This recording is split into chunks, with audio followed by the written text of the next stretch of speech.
Yes! Andy Bolton reels in the first big fish of the Global Championship.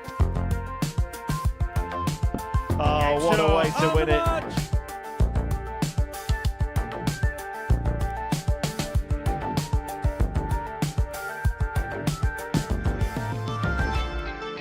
Here we go, the bullseye to take the match. This would be some sensational finish.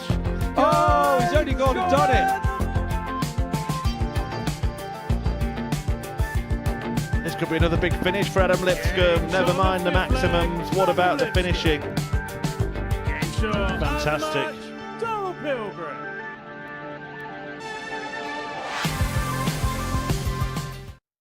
Hello, very good evening. Welcome along to the live lounge here in Portsmouth, where the first week of the ADC Global Championship is about to come to a close. The first of two qualifying nights is about to get underway. The four semi-finalists will progress through to the grand finals a week Sunday and will be in with the opportunity of picking up £25,000 and becoming the first ever player to lift that amazing trophy. Scott Mitchell's been with me all week long watching all of the action, as too is Gemma Hayter in a playing capacity, but she's going to join us on punditry for the first ever time this evening. Gemma, great to have you as a part of our team. First things first, let's talk about this week and how you felt you played and how you felt it went.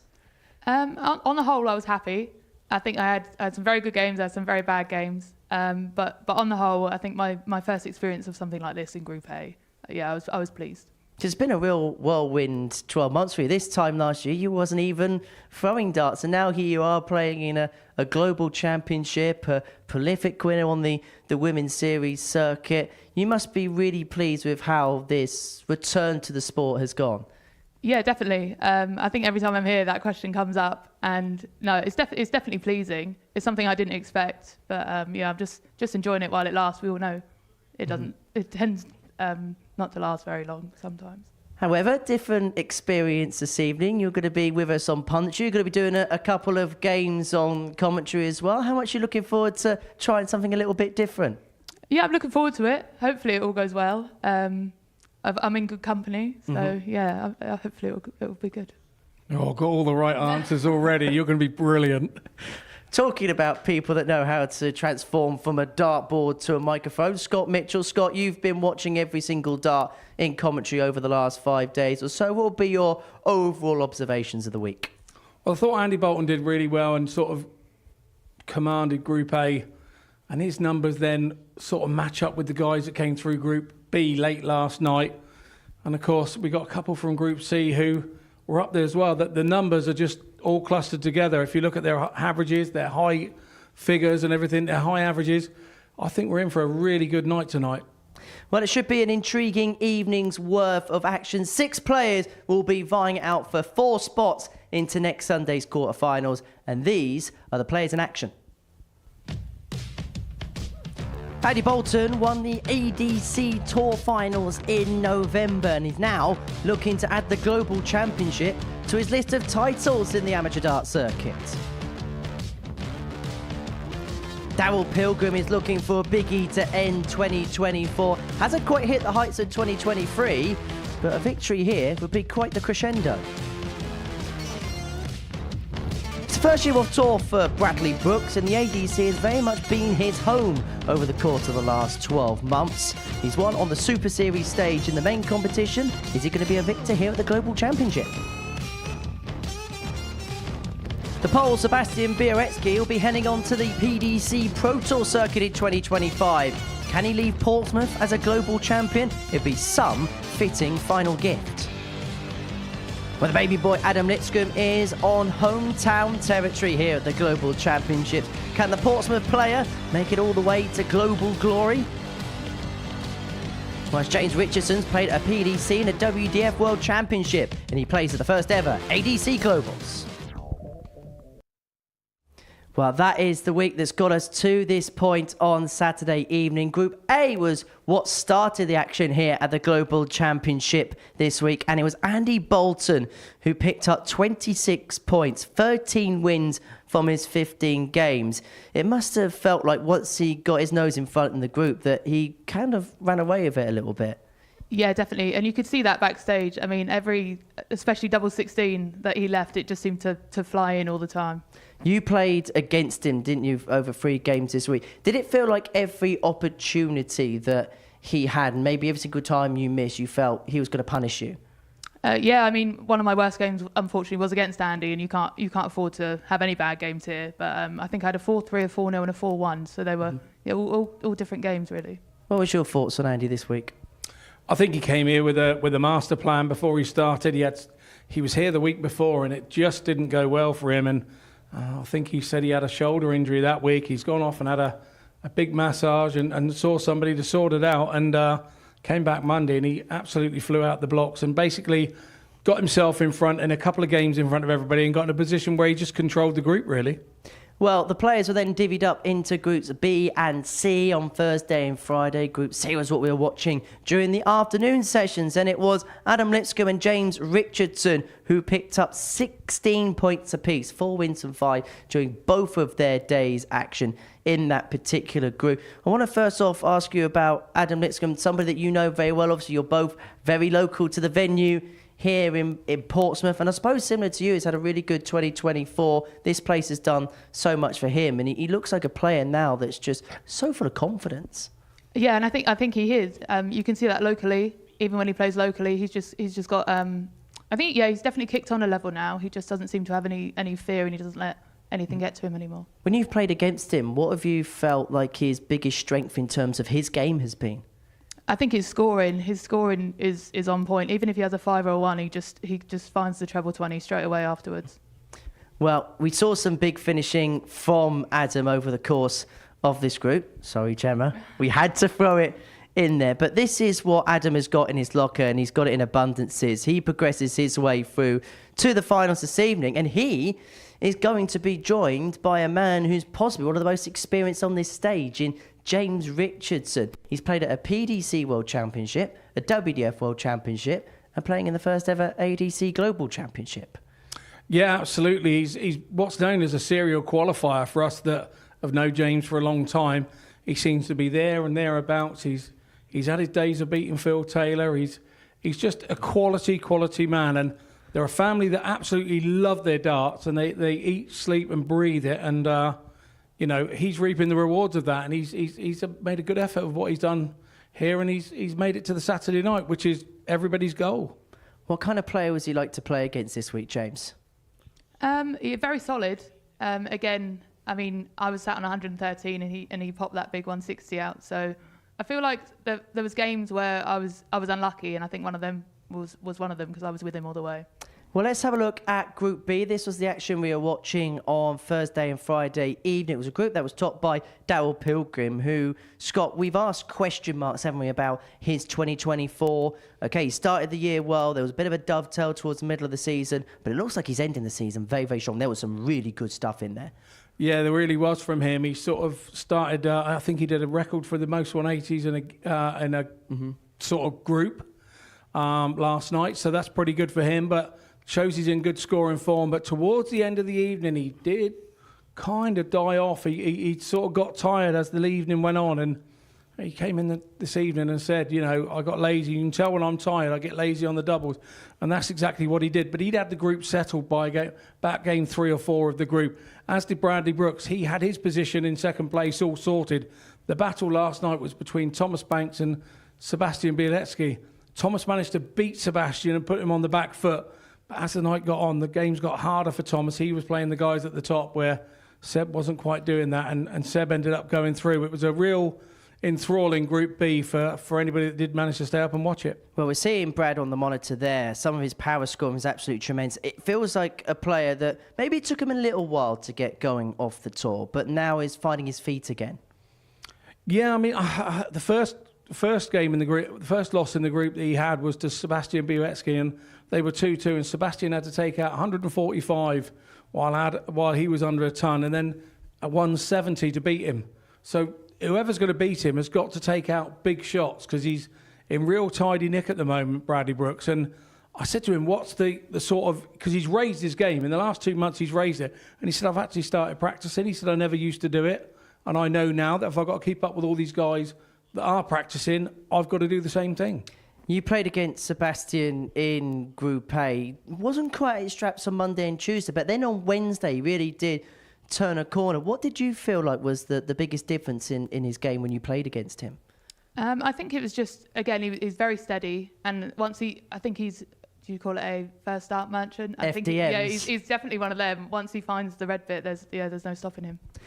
Well, let's have a look at tonight then and have a look at the groups that are in play. So, as a normal Modus Super Series night, we split the players into 2 groups of 3. However, the dynamic changes a little bit this evening because unlike on a Super Series Saturday, only a winner will progress through to a Champions Week. The 4 semi-finalists will make their way through to a finals day next Sunday. We'll still play down to a winner, as per usual here at the Live Lounge in Portsmouth. So I suppose, Gemma, the first question I'd like to ask you is, does it make getting out the gate even more important? And would it, for you, having played in the tournament, would it have changed the goalpost a little bit, knowing that the final 4 get through as opposed to just the winner of a night? Yeah, definitely. I think you come in more relaxed. Normally in a normal Modus week, you don't really want to go out there and get thumped 4-0, 4-1. You've kind of got that freedom that you've got to win one game steadily and then hopefully the legs go in your favour. Well, let's have a look at the outrights. Now, this is to win this evening, and you look at the players that are involved here, Scott. Darryl Pilgrim's been the favourite pretty much from Dart 1 of the week. But is there anybody anywhere in the betting that may represent a little bit of value? Yeah, I think Adam Lipscombe, from the way that he's played and the numbers that he's been doing over the last 2 days, sat there at 11-2. I think that's the value on the night, without doubt. You've played in front of a home crowd here before when you played in your Super Series week. Adam's going to have that same experience here this evening. How much does having a home crowd on side potentially change things and actually give you a bit of confidence? Obviously, you won the ADC finals here, of course, last month in front of a home crowd. Yeah, it definitely can help you out. It's just having that familiar face in the crowd that you can always look to. I know Adam's girlfriend Lana is here tonight, and I'm sure he'll be looking at her for some support. Looking forward to being with us for the rest of the evening, Gemma? Yeah, hopefully. We'll see how it goes. Well, Gemma, it's been great to have you as part of our team. Scott, it's always a pleasure. Time to get to our first game, though, of the evening session, and it sees Andy Bolton in action. He won the ADC Tour Finals here back in November, and he's looking to complete the set by lifting this magnificent trophy. His first assignment is James Richardson, who's played at the Ali Pali, he's played at the Lakeside, and now he's playing at the Live Lounge in the Global Championship. Earlier on this evening, I caught up with both players to get their perspective ahead of the evening's action. James, your man, very well versed with global competitions. You played at a PDC World Championship, a WDF World Championship. How have you found the ADC Global Championship this week? It's been very interesting, Henry. Different contrast to players, different styles, and I'm in the group of 6, so 2 go through, and I managed to get the second spot. I'm over the moon. Obviously, there's a lot of similarities between this and the Modus Super Series. The fact that you're so experienced in that competition, did that give you a bit of a head start, possibly? It might have done, Henry, but you've got to remember there's a lot of class players in this already, and the players in the week, they're very good players. So, yeah, it might have an edge, but not much. Well, Andy, the ADC Global Championship, and it's fair to say that you've taken to it like a duck to water so far. Yeah, I've had a really good week. Finishing's been really good. Maybe can improve on my scoring a bit, which might have to happen tonight. But, yeah, good week, good couple of days off, feeling good and ready for tonight. What was your overall assessment of Group A? I don't know. I mean, I thought I played all right. A lot of players up and down. It's just a little bit different this week. I don't know whether it means a bit more to players. Some players maybe not as much too. I don't know. But the last couple of times I've been here, we've had 5 players from Group A in finals night, and this week I think there's 2 of us. So that says it all. But I did say in my interview when I won Group A, there's a lot of good players coming in Group B and C, so it was always going to be tough. Come too close, I might just lose it. I knock you down like boom, boom, boom, boom. Knock you down like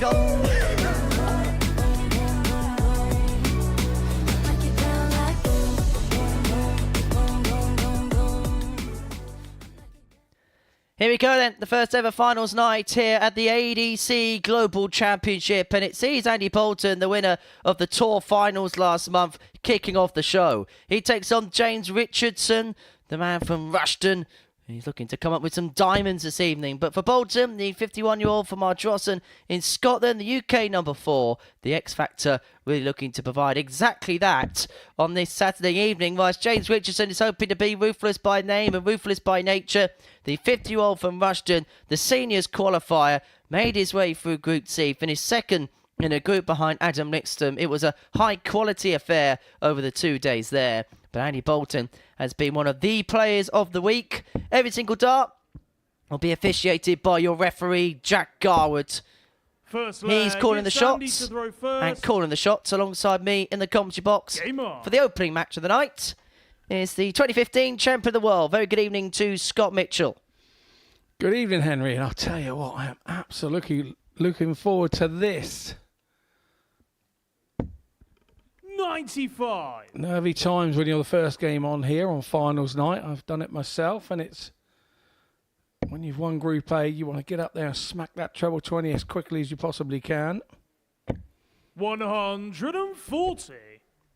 Plenty in tonight. It's close to a capacity crowd here at the Live Lounge in Portsmouth. Plenty of familiar faces in attendance too. The likes of Thomas Banks, 44. who played this week. Didn't qualify through, but he's decided to stay on for the Saturday night, as well as 1 or 2 regulars at the Live Lounge in Portsmouth that make the regular trip over 60.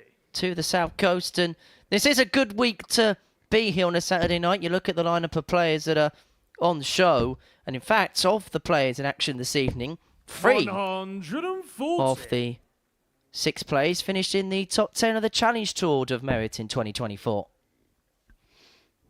Great start indeed, Henry. I've got another one for you. These two have only lost 2 games each this week, but obviously Andy played in Group A that had 15 matches within it, so he won 13. And James Richardson played in the Group C, where he had 10 matches within it and won 8. 108. Well, it's been full focus, hasn't it, for Andy Bolton throughout the course of the week. And he's kicked off this Saturday night in a similar vein. He's left himself on a single to double combination after a dozen darts. And looking to get the opening leg under his belt very quickly. Double 16 for a 14 darter. And the X Factor has set out a statement of intent right from the get-go. Second leg, it's James to throw first. Yeah, he sure has. And Game on. that 180 with his third visit really did put him in command of the leg. It's in fact his 10th 180 of the week. What a time to get it, although we do say up here in the commentary box, 140. it's no bad time to hit a 180. There we go. Thomas Banks in shot there. Yeah, he would have came here with 41. ideas of grandeur this week. Was the number 1 seed for this competition. I mean, topped the UK rankings, won the Vault National Singles title in 2024 as well. But he has to sit on the sidelines and watch the 6 here this evening slug it out. And so far, so good for Andy Bolton. I know we're only early days into this contest, but a 14 darter 44. in leg 1, backed up with back-to-back 140s in leg 2, means an average of 117. Now, that's a very talented young man. That's Archie Self, the newly crowned WDF World Boys Champion. Be a player that we've seen a lot here 140. at the Live Lounge recently, and Jensen Walker to pick up that particular title. Yeah, a bit of an epic that was, a Lakeside Classic for the youth event, the youth boys And event. you require 81. Well, so far, James Richardson hasn't had a look in this particular match. Bolton had a 14 darter in leg 1 Game and a shot 12 on the second darter in leg 2. Andy He breaks the Bolton. throw ruthless. And it turns out it's the man from Richardson who's got that ruthless streak about him. Third 2-0 to the leg, good, it's Andy to throw first. averaging 115 Game and a half. Well, you heard from our co-commentator at the top of the show, Gemma Hayter, when she said as soon as he leaves double 16, he never seems to miss it, and that seems to be coming to the fore. 137. Andy Bolton, in terms of the Super Series, the other tournaments played here, he's one of the most experienced campaigners at. He's won Group A a couple of times, and He's 6. seemingly now found a formula. There's another player who's been here this week. That's Bradley Roods, who, alongside Thomas, failed to get out of Group B yesterday evening. And at the moment, it looks like this is the player to stop, Andy 140. Bolton. We wondered, and we always wonder, don't we, how the player in Group A is going to react on the Saturday evening, having had a couple of days off. Well, he said he felt good in his pre-match 83. interview, and he is playing good here. Yeah, he is. He obviously had that slight shoulder problem at the end of the last Super Series, and he sorted that out. 91. Well, last Saturday. I'll be interested to know whether he went off and had another massage on his 2 days off, but it's definitely done him the world of good. 60. And you require 133. The Global Championship, what they're playing for over the next fortnight or so. Andy Bolton, having won the ADC Tour Finals last month, is 84. looking to complete the set of ADC titles and is going about his business tremendously well here. And even himself on 48 after 12, another single to double left after a dozen darts. And you require James Richardson's hardly 48. had a look in this game, and this is for a 3-0 lead. Game shot on the third leg. Start Andy double Bolton. 16 again. 3 Fourth from leg, 3, It's James to throw first. 3-0 to the good. Game on. 14, 12 and 14. Andy Bolton at his clinical best. 140.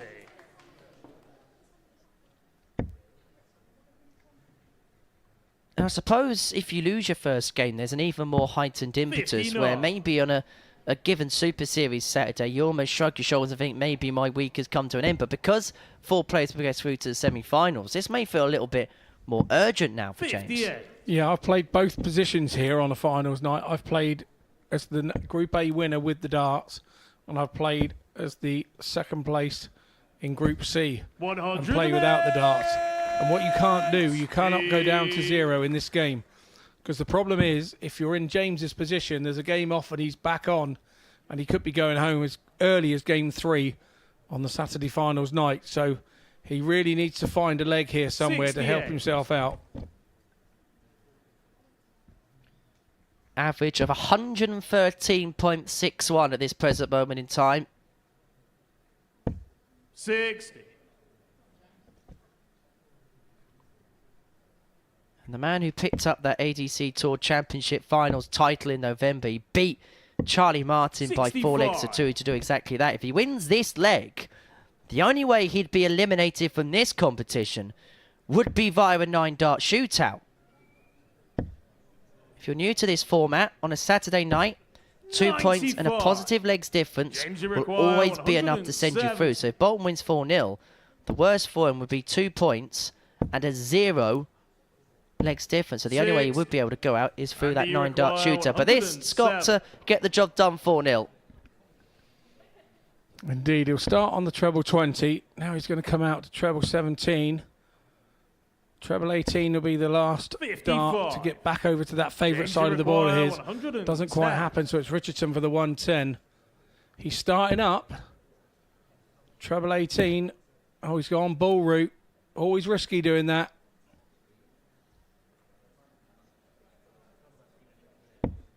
46.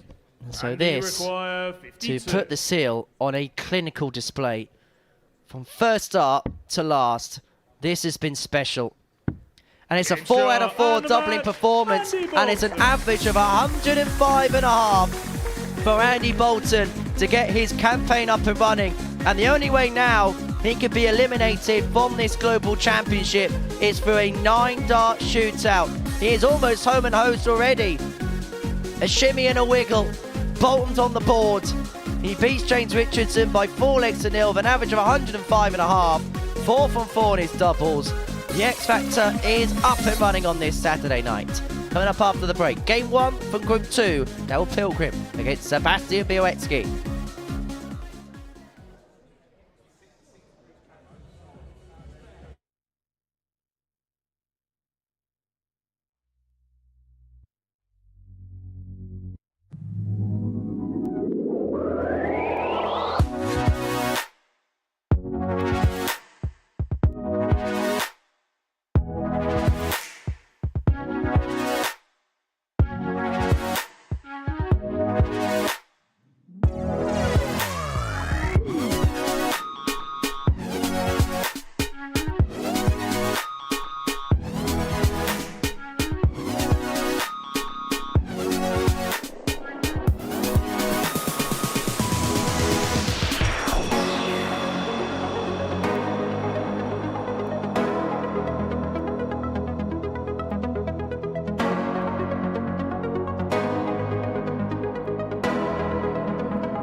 Welcome back to the ADC Global Championship. Before the break, Andy Bolton got his campaign up and running with a 4-0 success against James Richardson, an average of 105.5, a perfect doubling performance as well for the X Factor to seal a 4-0 success. In the opening game, the evening session, next up for us, it's Daryl Pilgrim and Sebastian Bialecki. These two have already locked horns in Group B earlier on this week, and let's hear now from both players.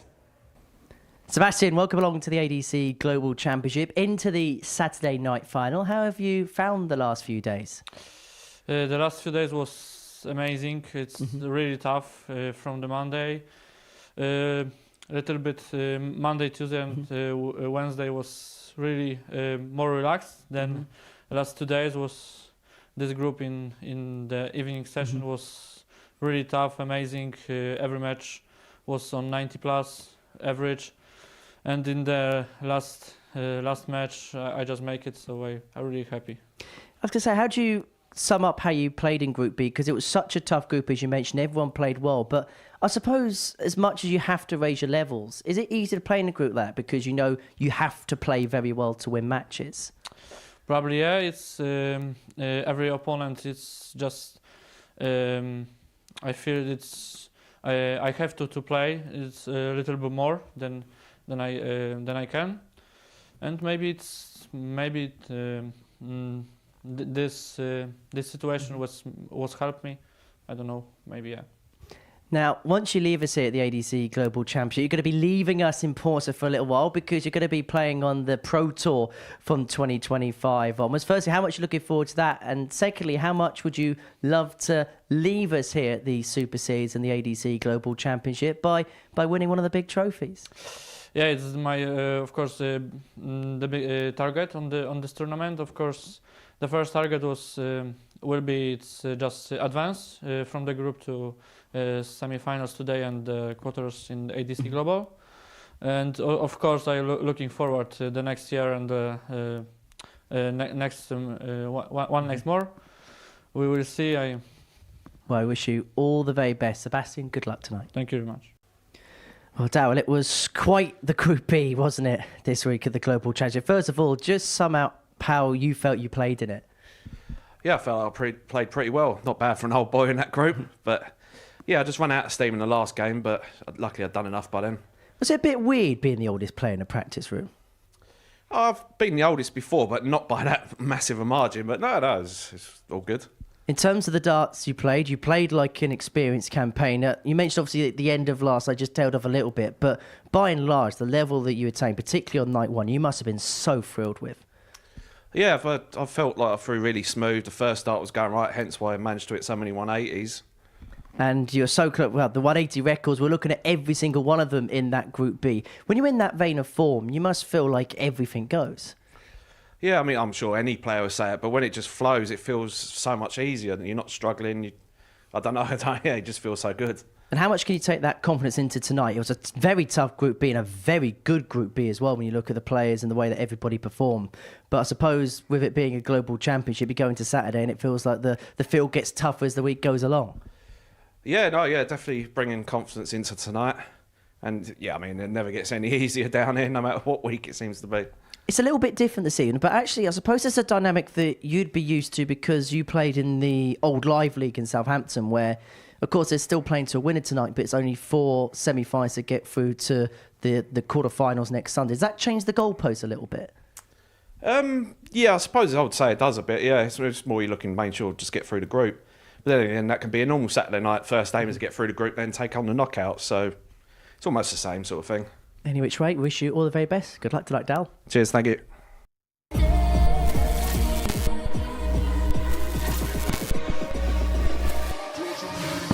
They don't get bigger than the fish, and Mr. P has turned his fortunes around.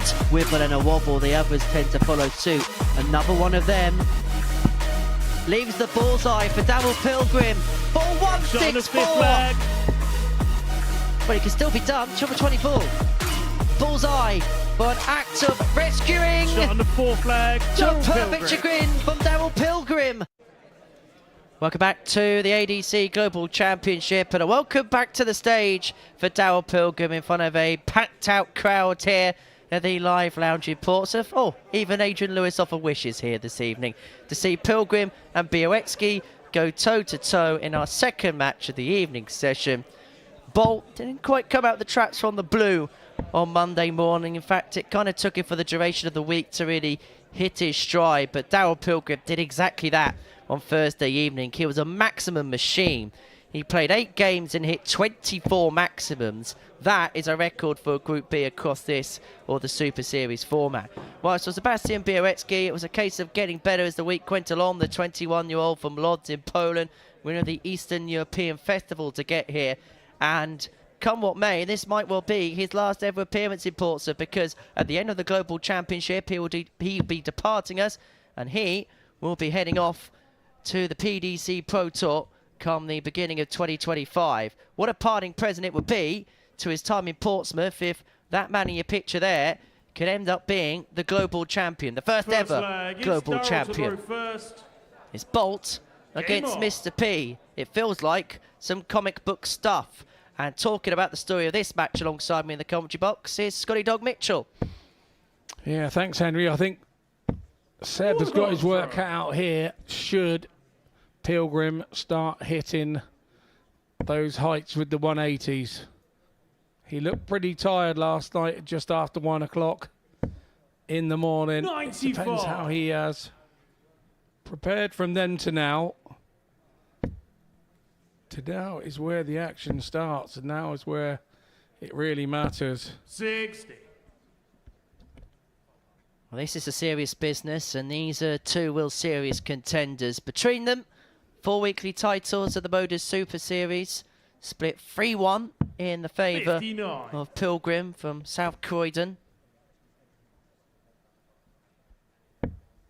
We've been mentioning all week how it looks like he really is upturning in form, and he mentioned in his interview that his power scoring is up there as to how it was last year when he was hitting 9 darters. He was hitting averages in excess of 120, and when that first dart goes, it really does go, and it looks like he is getting going right from the very first dart. He's left himself here on a finish after 9 and 6 and 161. Yeah, he definitely is looking like that player we all got introduced to in 2023. It was a super season for him. He had a slight disappointment where he didn't get his card. Everybody tipped him to get his card in January 24, and that didn't happen. And I think that kind of set him back a little. Darrell, you require It took him 115. time to sort of hit the ground and start running how he was before that because of the disappointment. Very difficult to get over. 99. And here he will just want to hit that 88 and be out of this first leg as quickly as he can. Because Sebastian Bialecki has a habit of sneaking up from nowhere and stealing legs. 137. Darrell, you So far, require everything 16. about this first leg has been par for the course. If you can get this done in 6 visits, he'll be happy enough with the opening legs work. And Darrell Pilgrim is on the board. Yeah, he did nothing silly with the first there, Pilgrim. Second You leg, can it's Sebastian to throw be a first. bit silly in these moments, early doors, when it's quite nervy. Be going whole hog at a double when you've still got 3 in your hand is a bit daft. You can drag that in to another double 57. easily. You've just got to take a deep breath, compose yourself, make sure you're definitely not going to do anything wrong with the first dart. And sometimes these situations, it's best to be 100. going at it hell for leather in the second one. Well, we know somebody's been paid a tenner this evening.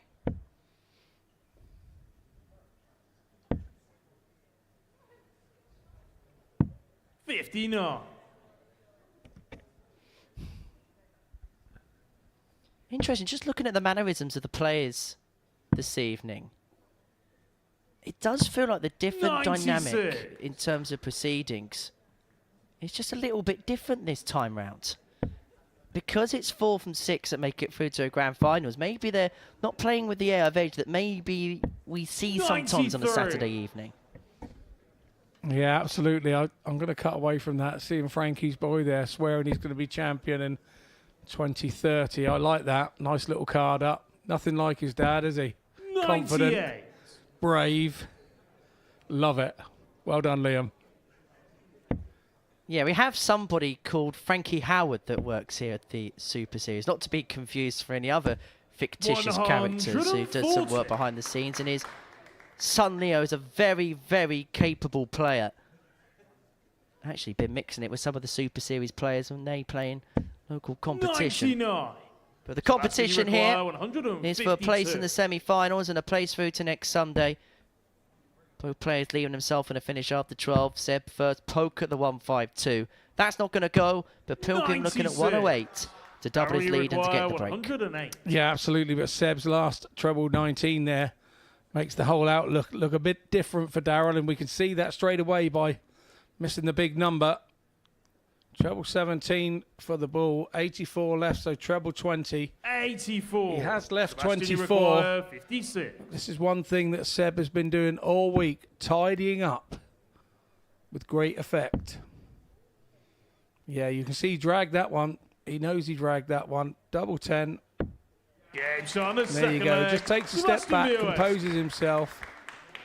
Appreciated by our crowd in this evening. Third leg, it's Darrell to throw first. Game on. Yeah, packed crowd tonight here in Portsmouth to watch the 96. first evening of Global Championship action in front of a crowd.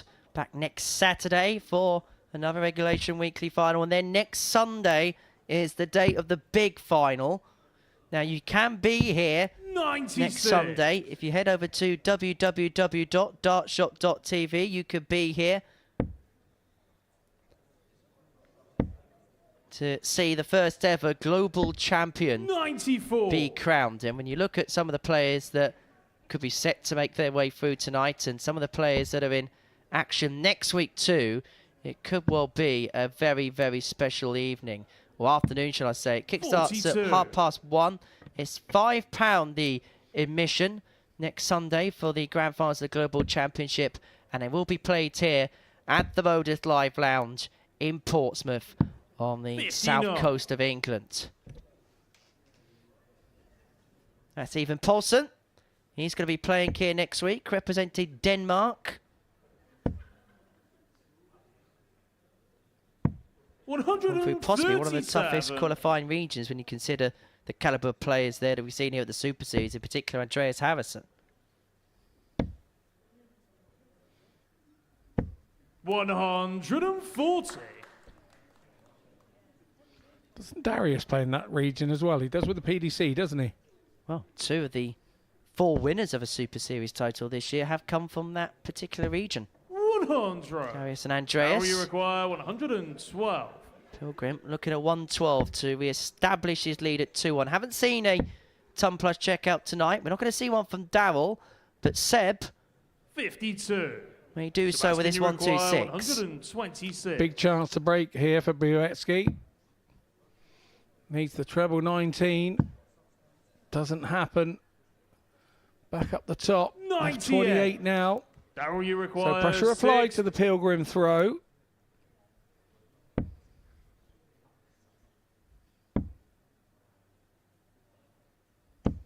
Game shot on the third leg. Darrell The Pilgrim. pressure is for tyres, and Pilgrim moves 2-1 to the goods. Halfway Fourth towards leg, a it's win, Sebastian to throw which first. will put him halfway towards Game next on. Sunday. Now, there is a financial reward for the winner of this evening. Just like on a Super Series Saturday night, we'll play down to a winner. So every single round a player does get through, they will have a 55. financial remuneration attached to their said progress. Set in human terms. They'll have a few extra coffers in the bank. 140. i.e. they might have a slightly better Christmas, For sure they will. or may have to buy a few more expensive presents. Well, the ideal place for that is just up the road at Gunwharf Quays, but that's another 48. story. Yeah, there's been a few stories about Christmas shopping in darts, but I will not divulge any further. 91. No, we won't divulge any further, but they have a shop there that sells just Crocs. Unbelievable.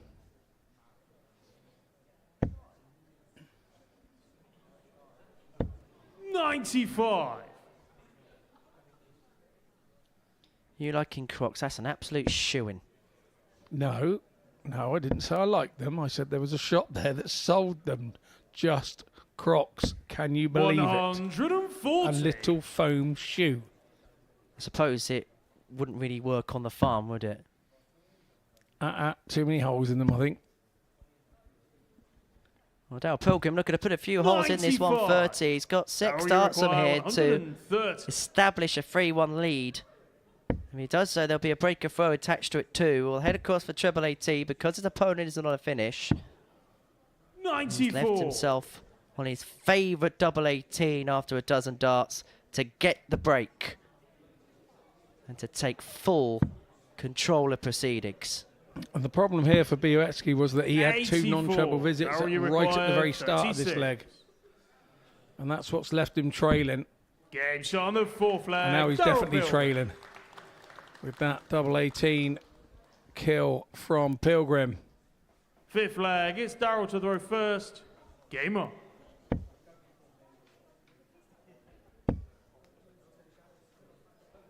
So Pilgrim a leg 6. away. It was a heavy victory for Andy Bolton in the first game of the evening session. He beat James Richardson by 4 legs to 0. And if Pilgrim can hold throw here, he's going to have a similarly as big a win in match 1. It would mean 42. that when he returns to take on Adam Lipscombe in his second match, you need just 2 legs to qualify for next Sunday's final. 34.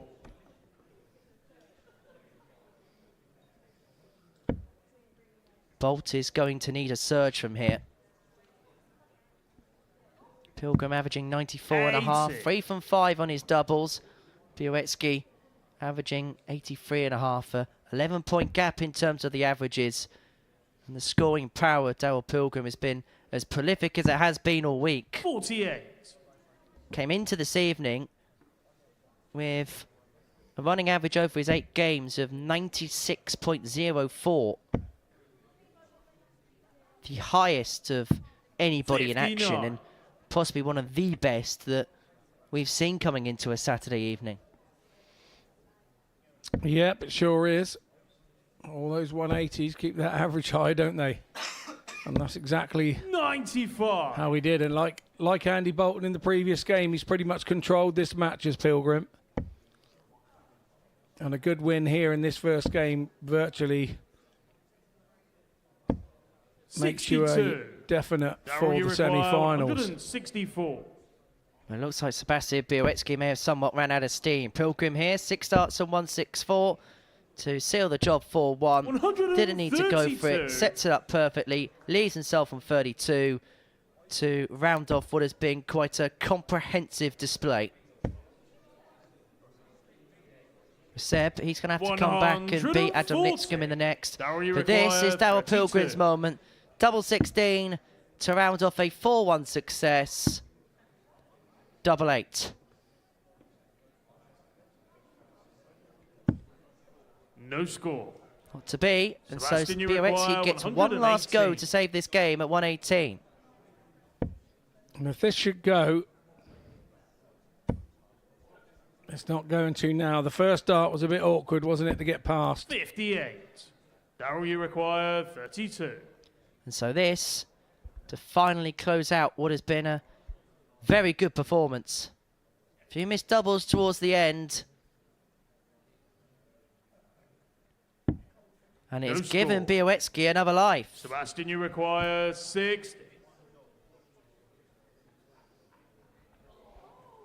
This really could change the whole outlook of this group 2, this leg here. Game shot on the 5th It really flag. could. Sebastian Bialecki. Pilgrim, 6 darts or 7 darts did he have there? 6th flag. It's Sebastian to the Match first. darts as well. Game on. How do you recover? 6 darts came and went there for Darryl Pilgrim to seal the deal. Bialecki winning a leg he had absolutely no right to win. 134. And kicks off on throw. 1-3-4. And suddenly the question marks get attached the other way round. How can Pilgrim 99. respond to this setback? I have no idea. Question is, who's going to get the W? 108. Bialecki is mounting somewhat of a comeback charge here. He looked completely out of this game around about a leg ago, but now he's putting it all upon Pilgrim, who is going to get one more 96. opportunity to win the match on throw should he lose this leg. But suddenly it becomes a 5-0-1 shootout as opposed to Pilgrim with a bit of a cushion. Both now averaging the same. In fact, Sebastian's average goes above that of Pilgrim for the first time in this contest. And he's on here, Scott, for a 10-darter to take us all the way. 59. Some could say it's Sebastian, turned you the game require right wound. 16. But yes, this is a big dart. And this is something that Seb on at 6 consistently flags. does. He does Sebastian it Bialecki. all through the week when he's playing. He'll look out of a game, sneak a leg. 7 Boss from the next final one. leg. It's The Darryl one to the plus the first. Pilgrim has here is that he Game does on. have the throw. And it's not the scoring bit that's been letting him down. Although it seems to me here he's 45. gone all squirrely between the ears. Because that was a 45 that was a country mile away from the treble 20. Sebastian Bialecki is a player that in 2024 has been dealing in wins. And that gives confidence. When you keep coming and you're behind in a game and you keep winning, you don't ever believe you're out of it. Has a season win percentage of 73% as the poll. He's had victories on the Challenge Tour and Development Tour this season. Finished 5th in that particular order of merit, which was enough for him to secure his tour card for the 2025 and 26 season. 134. But just when it looked like the game was swinging back in his direction, to Darryl's credit, he's managed just to recompose himself for a few moments. And providing Bialecki doesn't hit a max hit, he has got 6 from here to eventually win this game. Yeah, he has. He's had to work hard. 140. It's a very angry face he has on. Does Pilgrim. He's disappointed that he's let such a lead slip. But he's done all he can to put it back right. 80. And that is a horrible, horrible bounce out. 48. That was 140 all day long. Well, it should have been much more comfortable than this. But Game Darryl shot Pilgrim and the will match. take the win Pilgrim. nonetheless. He had an opportunity to win it 4-1. In fact, he had 6 starts to win it 4-1. He eventually crosses the line 4-3. And you can see in his reaction after winning the game that he should have made it much more comfortable than that. And of course, what it does mean is potentially the leg play scenario is a bit more different in his next match. Pilgrim, a 4-3 win against Sebastian Bialecki. And those couple of legs that he won towards the tail end of that match could be pivotal a little bit later on this evening. So that's game 2 done and dusted. Next up, James Richardson returning to the hockey. He lost 4-0 to Andy Bolton in his first match. And he takes on Bradley Brooks, playing his first game on this Saturday evening.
Welcome back to the Live Lounge here in Portsmouth. It's the ADC Global Championship. It's the first Saturday night's worth of action. And before the break, we saw a win for Pilgrim against Sebastian Bialecki by 4 legs to 3. Pilgrim did have 6 starts to get the game wrapped up 4-1. Sebastian mounted a mini comeback, but it's Mr. P who crosses the line in a last leg decider. Next up for us, James Richardson is back in action. He lost out 4-0 in the opening game of the evening to Andy Bolton. He takes on Bradley Brooks in our third game of the evening session. Bam Bam is looking to be the main man here on the South Coast, and I caught up with him earlier on this evening.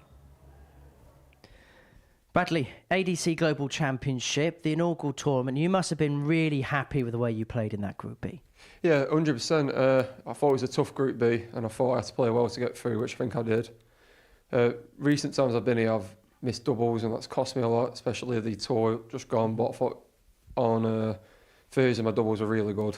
But obviously, like 3 out of 4 wins puts you right instead to get through, and then it was just picking up a couple of wins yesterday. Did it feel like as well, particularly on Thursday, when you were pushed and when it come to the clutch, that was kind of when you produced your best darts? Yeah, I think so. I always play better when the other player's playing well, if you know what I mean. I just enjoy it more. Like say when I play Darryl, I know he's a good player and he's so consistent with how he plays. I know what I'm having. Sometimes when I play someone who's very much like me, very erratic, it's hard to like stay locked in all the time. But yeah, I think with the standard of Group B, I was really happy to get through it. Does it in some sense actually make it easier when you've got a group where you know that if you don't play anywhere near your best, you're going to be out? Yeah, 100%. Like you said, I looked at the group and I knew if I didn't play well, I wasn't getting through. So I treat every game in the Group B as like it was a final because I knew it was massive. And obviously to lose my first game and then obviously you couldn't start losing games early on. You had to get on the board early and luckily I did that. First year off tour, how important has the ADC been in terms of building your game back up? Yeah, 100%. I could say I came Modus the first time. As soon as I lost my card, I was very poor. I wasn't enjoying darts. I wasn't playing well. I think we had interviews where I said I was just enjoying darts again. And literally winning one of the ADC tours kept me on enjoying it again. And I've loved playing it. And my confidence has been back ever since. So good fortnight here wouldn't be a bad way to end the year, would it? I think I'm not happy with the... I like winning stuff, and I don't think I've won as much as I wanted to this year, but to end it on a high would be lovely. Well, I wish you all the very best, Bradley. Good luck. Cheers, mate. King for does it. Is it Kaching for Bradley Brooks? Bullseye! Spectacular. That is how to do it, Bradley Brooks.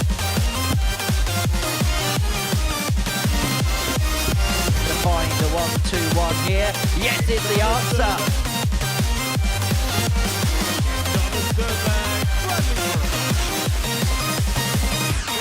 It's just sensational.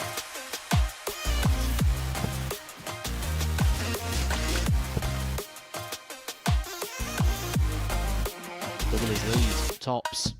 Beautiful finish there from Bradley Brooks, and he is here to play today. Slightly that may have to go. Brooks now the 1-2-6. Finds the 2-19. It's a double six. That's spectacular for Bradley Brooks. Bradley Brooks has already picked up a title here at the Live Lounge in 2024. He's looking to end it as the global champion. He takes on James Richardson, whose hopes in this competition dangled by the thinnest of thin threads. It's his final game here, and he has to hope of a victory in this one, and then Andy Bolton do a job over Bradley in game 5. Ruthless, the 50-year-old from Rushden, lost out 4-0, didn't get a dart at a double in his match against Andy Bolton at the beginning of the evening. Up against the 24-year-old for Blackburn, Bradley Brooks. Finished third on the Windmill UK circuit in 2024. Did pick up a title. That was in event 2 of the season. Beat Neil Duff in that particular final by 5 legs to 4. And it has been the ADC, which has been First leg, where Bradley has made his home. Didn't quite work out on the Challenge Tour. Finished 41 on that particular order of merit. But here at the Super Series, across the ADC circuit, he has found a place which has really captured his confidence after losing his tour card at the end of the 2023 season. Yeah, absolutely. He's had a year where he had to play in different things in different places, and it seems to have suited him. He's ended 2024 playing particularly well, and I had a chat with him yesterday about it when he was leaving, and he said it was a case of he had to get on the practice board. He's been 6 or 8 weeks on the practice board, and he felt that the game is moving forward faster than he was, and so to accelerate that, you've got to practice, and that's what he's putting his resurgence down to in the last month. Now, leg 4 Bradley in this game would automatically qualify Andy Bolton into the semi-finals. The only way Andy could be knocked out from here is if James wins this game 4-0 and Bradley beats Andy by that same 4-0 scoreline. 85. James has to win this game and then hope that Andy Bolton does himself a favour by beating Brad in game 5 of the evening. Yeah, the biggest thing in these situations is not overlooking at the tables in that player's room on the computer up on the screen, and the bottom line is he's got to win the game. He gets nothing, James Richardson, if he doesn't win the game. So you have to make sure you win the game and hope that that's enough. And when you think that Bradley Brooks will be playing Andy Bolton in the next one, and the way that Andy Bolton's playing, James, you require 116. You would back that James Richardson would stay in if he can just manage to win this one. But we don't play darts on paper where the averages are. We play darts 92. On a dartboard, so Bradley, you require makes things very different. Well, Bradley's wrestled the darts in this opening leg and is looking at double 4 to take it. In it goes, smack bang in the middle of the bed, and Bam Bam is on the board on this Saturday night. And that's a leg that guarantees that Andy Bolton will be here next Sunday for the grand final. He can book his ticket, he can book his journey down to Portsmouth in 8 days' time to play in the showpiece end to the year. 140. And the alarm bells for James Richardson are that he has not yet to win a leg. 125. He's had 5 on the trot against him. And nobody likes to leave a Saturday night in Portsmouth legless, do they, Scott? No, we leave that to all the locals. 100. Bradley's spoken about confidence so much in recent times. He mentioned it in his pre-match interview earlier on this evening that When he dropped off toy, he really fell out of love with the game. The confidence wasn't there, the enjoyment factor wasn't there. There was a lot of changes that was going on surrounding his game, and 91. slowly but surely he's been using this year as an opportunity to really rebuild himself. And we mentioned it in commentary earlier on this week, it feels like the biggest thing 91. for Bradley has been Bradley how much he's 170. matured as a player.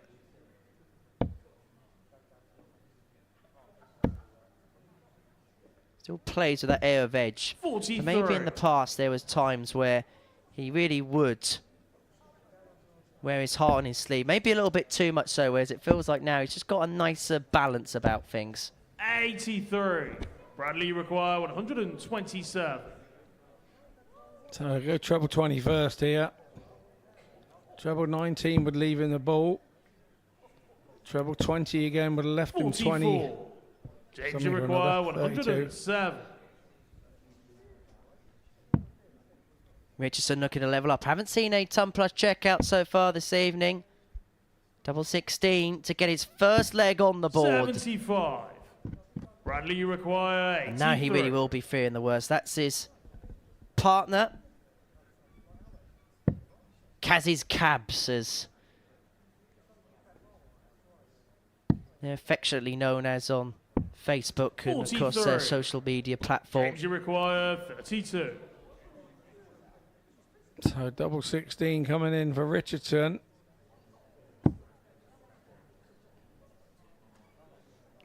Grimace tells you what he's thinking. 16. Bradley, you Cowlin require has every 40. single right to watch on nervously as Brooks looks at Tots for 2-0. Great guide. Utilises it perfectly. It's a double that by his own admission he hates more than any other, but it's one that's seen him go 2 to the good. He's Third 2 leg, legs it's away James to throw from his first. place through to next Sunday, and James Richardson giving himself a G up, because if something doesn't happen now, his hopes will evaporate as quickly as his evening began. 78. Bit of a saviour dart there with his last one on the treble 19. Brad had a couple of stray ones yesterday, but he would regroup. 9 times out of 10, pick up some sort of treble, and that's what he's done again. He was never out of games yesterday, was Brooks. 60.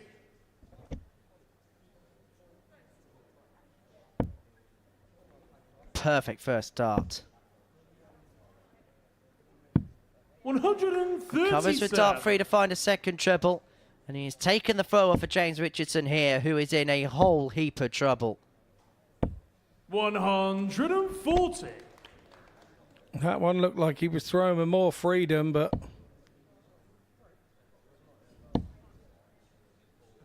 like with the Bialecki game earlier, 100. he has to stop the rot now. Because when you do stop the rot, you seem to have a little momentum going into the next leg, and this is not helping him at all. 2 big 5s.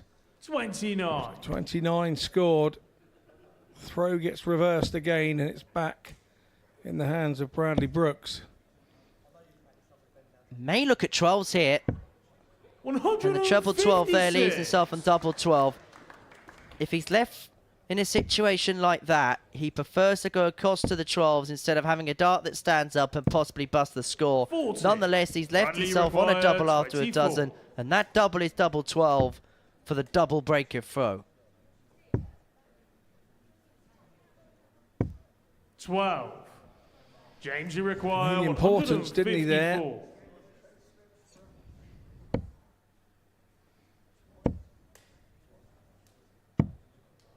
$74. Bradley, you require 12.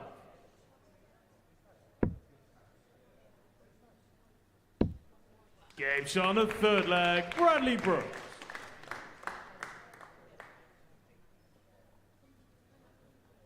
Fourth leg, it's Bradley to the row first.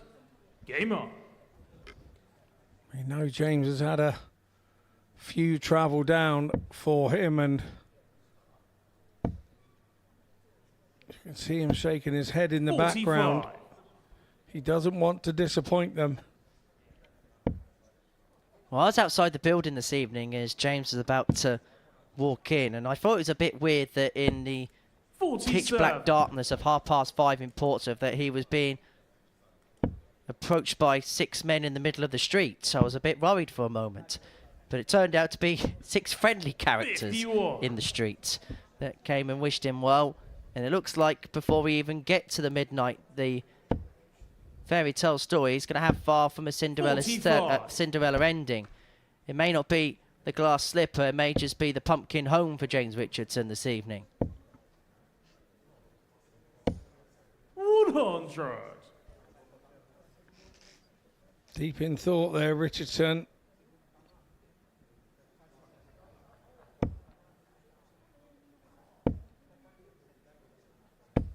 $121.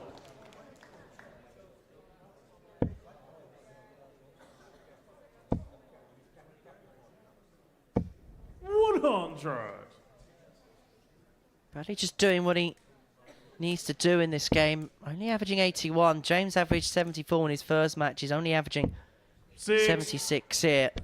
And there's a real sense and a real feeling here, Scott, that his race is pretty much run. Yeah, it's a horrible thing when you're up there and you know your race is pretty much run and you just want to get off of there. You want the game to be over and just get you off of there.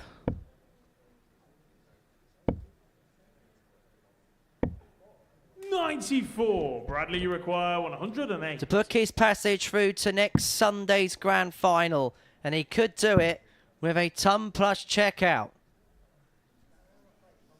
Double 16 would have been some way to have booked his passage to the £55,000 occasion.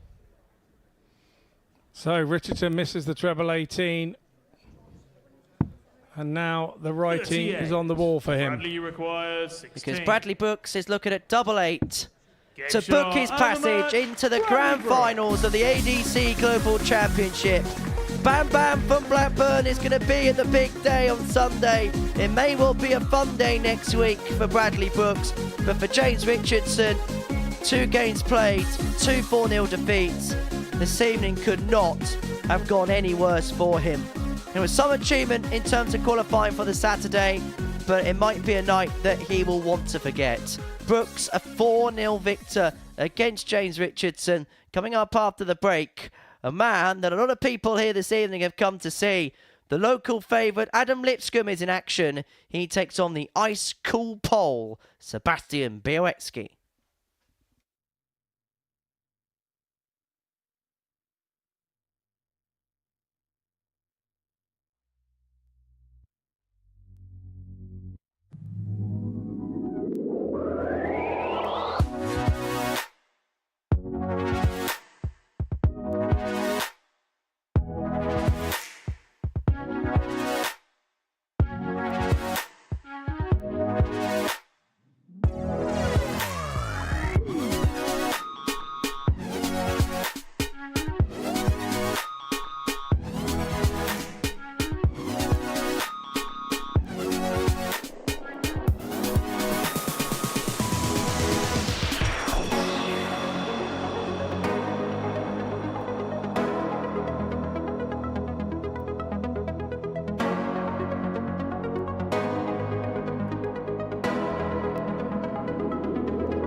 Welcome back to the ADC Global Championship, where Bradley Brooks has sealed his passage into next Sunday's Grand Finals, next Sunday's quarterfinals, getting the better of James Richardson by 4-0. So Andy Bolton and Bradley Brooks have both qualified through in Group 1. They are going to be here next Sunday for the quarterfinals of the ADC Global Championship. Now, you can be here next Sunday afternoon. It's a 2 o'clock start here at the Live Lounge Report to see somebody lift that particular trophy and take home the £25,000 check. To do so, head over to dartshop.tv to ascertain your tickets. It's £5 to be here and see who the first ever global champion is going to be. Well, it may not be Sebastian Bialecki because he lost his first game. He has to beat Adam Lipscombe here in our 4th match of the session if he is to keep his hopes in Portsmouth alive. It may well be the final ever game he plays on the Live Lounge stage. But everybody here this evening has come to see the baby boy. He is the favourite around here. Portsmouth base, Portsmouth bred, and could he be a Portsmouth winner? We may find out later on this evening. Let's hear from him now. I caught up with him earlier on this evening ahead of tonight's play.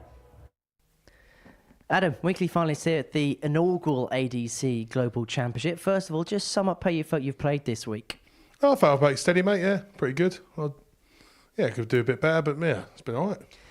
Did it feel like the first day really gave you the leverage to attack day 2 in that Group C? Yeah, I think it was. Did I win 3 or 4 out of 4? 8 points. Oh yeah, so 4. Yeah, yeah, I played all right, mate. Yeah, I say I can't remember it, if I'm honest. Mm-hmm. But yeah, you sort of blank out. I don't know, yeah, I played all right. Does that say a lot about your focus and that at this present moment of time you're playing at such a good level, such a high level, that there's almost a real zone about the way you're playing at the minute? Yeah, you sort of, when you get into like a nice sort of feel, it's nice. But like I say, with the Group C, it's always hard. Like you say, you need to build yourself up the first day to get going. But even still, I was at 8 points, but I still felt a little bit on the back foot until I got over the third game, I think it was. In terms of the ADC, the Super Series did a lot in terms of getting you experience, but it's felt like in 2024, the ADC's done a lot in terms of helping your confidence. Obviously, when you came as the ADC qualifier, it was the first time you made a Saturday here, then you've done well on the tour, you qualified for this. How much of a help has that been to your game? Oh, massively, yeah. I said this to my missus earlier on. I said, it was the week I qualified through ADC, I managed to get to my first Saturday, and then I went to a qualifier, I won a bout as well, and then I went to a qualifier, I won that to get in. It's like, anything with ADC on it, I seem to do all right. Anything else on my own, I don't seem to do as good. So, in an ADC competition tonight, in front of your home fans in Portsmouth. Now, a bit different to usual. 4 semi-finalists get to go through to the grand finals. Okay, we're still playing 2-winner. Does that make life a little bit easier? Does it change the goalpost? It puts less pressure on, I think. Like, because obviously normally you want to just win it outright, but then it's just one little step, and then if you do win it, it's a bonus, isn't it? It's just getting over the first 2 games. But yeah, many in. I think so. I do you know what? I didn't put nothing on Facebook this time because I thought I'm going to go it all different. I don't want to worry about people coming to watch it. I'd rather just concentrate on myself. I don't care if anyone's sort of just me now. Do you know what I mean? It's quite big for me, this. So any which way, wish you all the very best of luck. Good luck tonight, Adam. Two tremendous players, and the trebles are absolutely flying in for another maximum. And he gets a 180. Bradley Brooks, bam, bam. And Jeff Smith, how can he follow that? He looks focused. Oh, what's happened here? Oh, what's going on? This was not in the plan. Look at the plays. Yeah, something's going on here. What on earth is happening? I'm not sure what it's all about. Oh my God, it's the baby boy!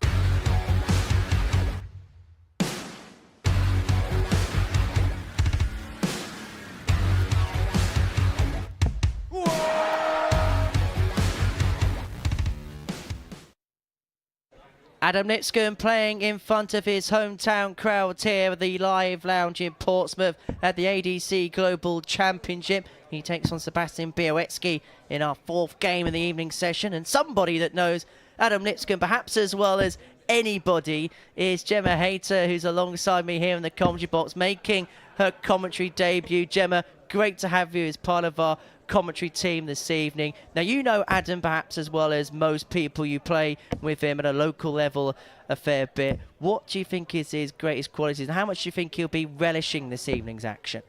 To use his own words, he'll be buzzing. That's a word he likes to use quite a lot. I think his mental strength is his biggest strength. Once he gets one win over you, and he knows he's got you beat once. He takes that forward and runs with it. Well, he'd be hoping to run with it against Sebastian Bialecki, who's already on the wrong end of the defeat tonight. He lost out to Daryl Pilgrim 4-3 in the second match of the evening session. The 21-year-old from Lodz in Poland. This may well conceivably be his last ever game here at the Live Lounge in Portsmouth. He'll be heading off to the PDC Pro Tour at the beginning of 2025, having won his tour card from the Development Tour Order of Merit up against the 32-year-old Adam Lipscombe from Portsmouth. He won the Southern UK qualifier to get here, and the baby boy is looking to make a big impact on this particular stage. Now, Sebastian, when he played in Group A, Gemma, was quite slow to get out the traps on Monday. He got better as the week went along, but I suppose the feeling is a little bit different here. And you played in a finals night here in the Super Series format. When you lose that first game, can you possibly panic, because it must feel like a week's worth of work could all depend on one match? Yeah, for sure. That's always the worry, especially when you lose your first one. I was on the end of a thrashing by Bradley Brooks. He beat me 4-0 with a 100+ average. So yeah, that definitely gave me a wake-up call going into my second game. 140. Well, Sebastian's most definitely woken up to the occasion here, hitting a maximum with his first visit of the first leg. Oh, hang on. There's no way, Gemma. There was no way, Gemma, that your first leg on commentary could have seen a 9 darter. You might as well just give it up. You would have reached the peak straight away. That would have been definitely a one-leg wonder. 100. But Sebastian Bialecki is more than that. He's shown his incredible ability over so many years now.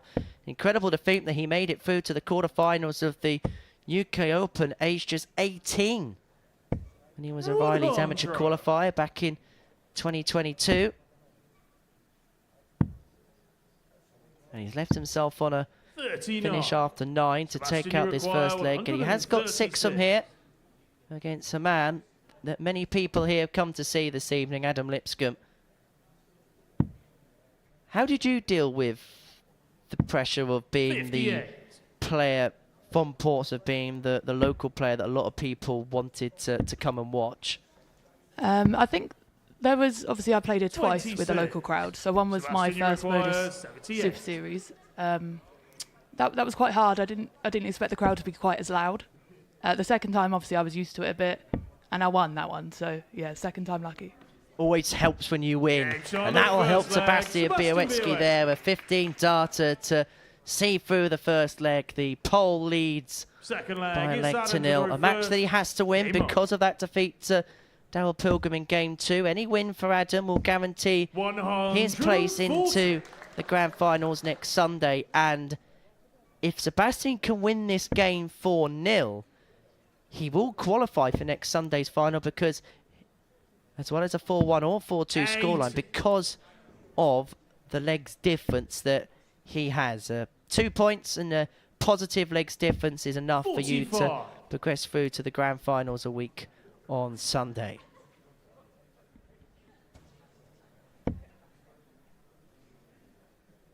We've been speaking about the term first dart merchants, FDMs, all week long, and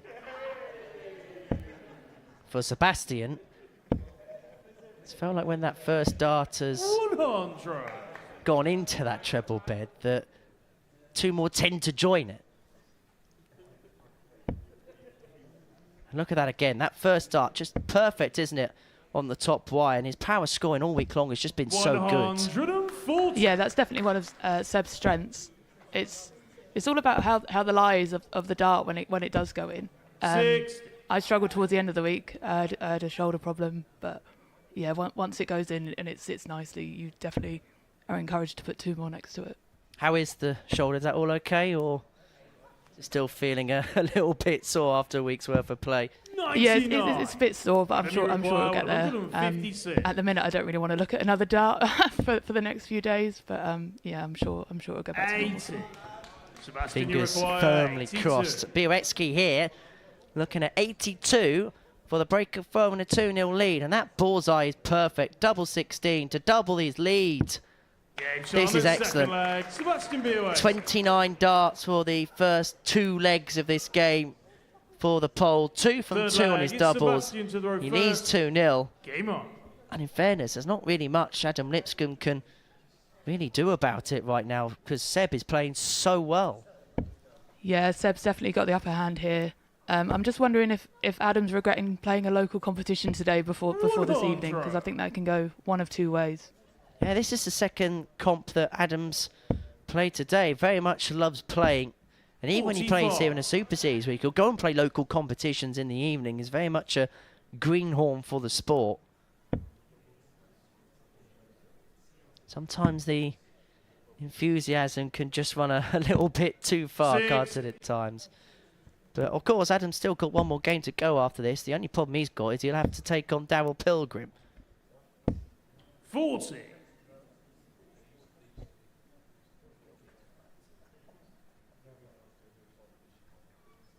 And this Super Series project, this ADC project, it's done so much, hasn't it, for Adam? A player that was quite good locally, but will now feel like he's an established name probably now within the game.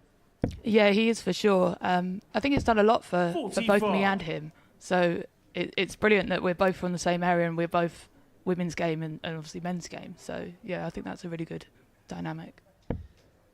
In terms of the opportunity it does give for players, and you're a great example of it, what does it do in terms of boosting your profile and actually developing your game? It does a lot. There's not really that much opportunities for ladies darts, and the fact that Modus have now got 3 women's weeks coming up, you obviously get people like myself, Fallon and Bo and Noah that are invited to the normal Modus Super Series. So yeah, it's really encouraging. This is encouraging from Seb. We haven't seen a ton plus checkout tonight until there. Bialecki 3-0 to the good with the evening's first ton plus checkout. He's 3 from 3 in terms of his finishing. And legs of 14, 15 and 15 sees the pole to within a leg of qualification for next Sunday's grand finals here at the Live Lounge in Portsmouth. Because he managed to limit the damage against Daryl Pilgrim in his opening match and only lose 4-3. If he can win 4-2 or better, he will qualify for next Sunday's showpiece finale, and he will have one final whistle-stop tour of Portsmouth before he moves on to the Pro Tour in 2025. Adam won't be happy with his second dart on those last 2 visits. They've both clattered off that first dart where it landed so nicely in the treble 20. Can that sometimes be an issue when you got a first dart so good, you almost kind of aim at it, and if you aim it too good, you do have that deflection, as you see there again. Yeah, that was right on cue, wasn't it? I was a victim of quite a few bounce outs this week. Not always handy, obviously, when you're expecting to hit a 180 and one falls out. Well, Adam's responding well here. Okay, it's a leg on his throw, but he's made some inroads, and he's got 6 here from 211 to reduce the gap back down to 3-1. 140. Now that 140, he's left himself on 71. One of those finishes, isn't it, 71, which just leaves you with a couple of options. And as a player, do you have to go gung-ho and know straight what you go for and not let second thoughts enter your mind? Yeah, I think when I played when I was younger, my finishing has always been the older route, so I would go treble 13, and obviously if I hit a single, go 18 tops. But obviously Adam chose a different route and it worked. It worked perfectly. It's kept him in the contest, and as you mentioned in Sebastian's game against Daryl Pilgrim early on this evening, just by winning that one leg, even if he loses this game, of course he doesn't want to, but it buys him an extra little bit of wriggle room because Daryl Pilgrim could only beat Seb 4-3.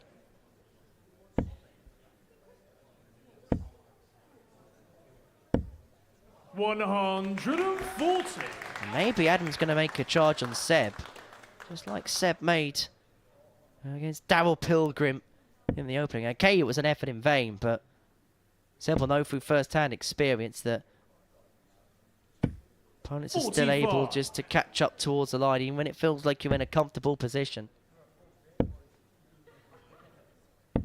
54.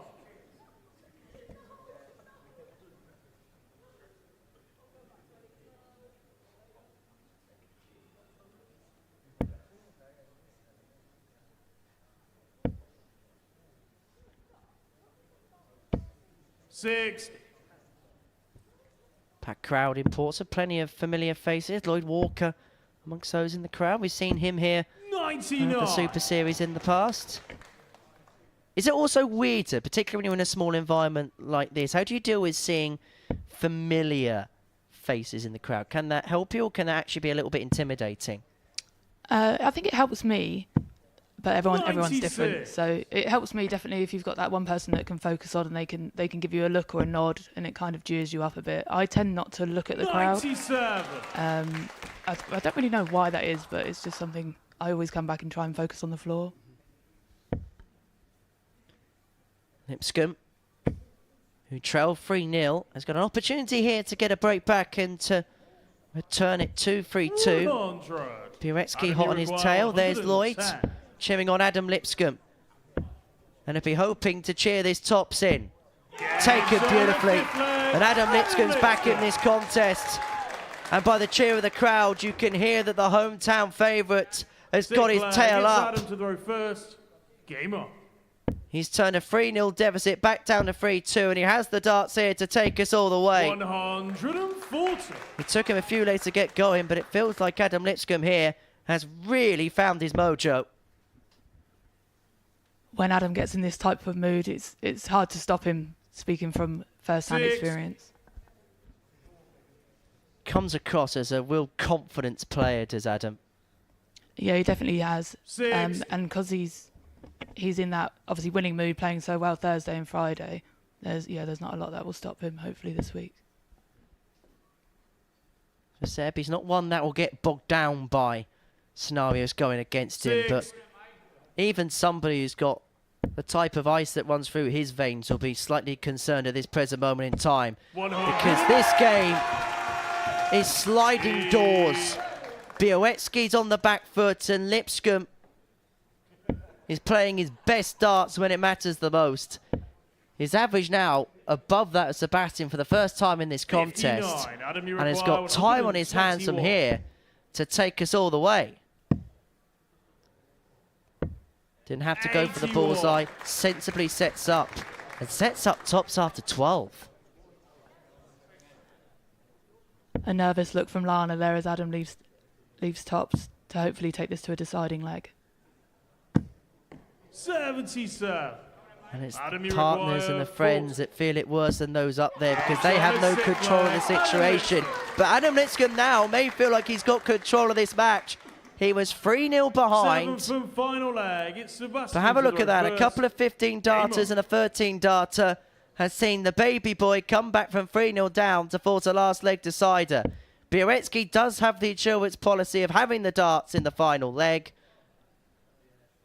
But you'd say that the momentum is very much in the corner of Adam Lipscombe. Especially with this crowd when they get going. I wonder if that maybe has an effect on Seb. You never really know. Well, Sebastian Bialecki, if he'd won 4-0, 4-1, 4-2, would have been through. And when he was 3-0 up, the way the game was going, it felt like that was a nigh on formality. But now, he could be within 361 points of being eliminated. And his time in Portsmouth could come to an end in heartbreaking circumstances. 45. I just thought that dart managed to sneak in the treble 20 then, but unfortunately it was just underneath. Some are enjoying it, and why wouldn't you enjoy it? 66. Seb definitely isn't. You sense the ball is very much in the court of Adam Lipscombe. 100.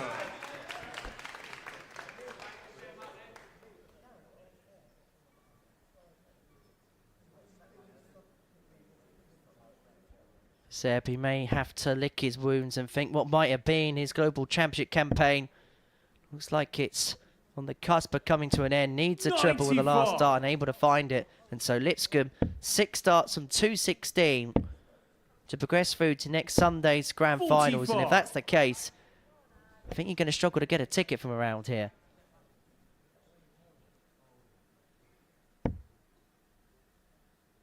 Adam won't be happy with that last visit. Only a 45 there, not even leaving a finish.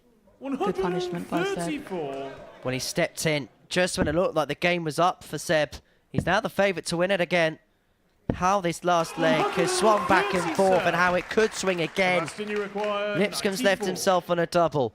But it is Seb who has first poke for the match in this last leg. Goes bullseye first.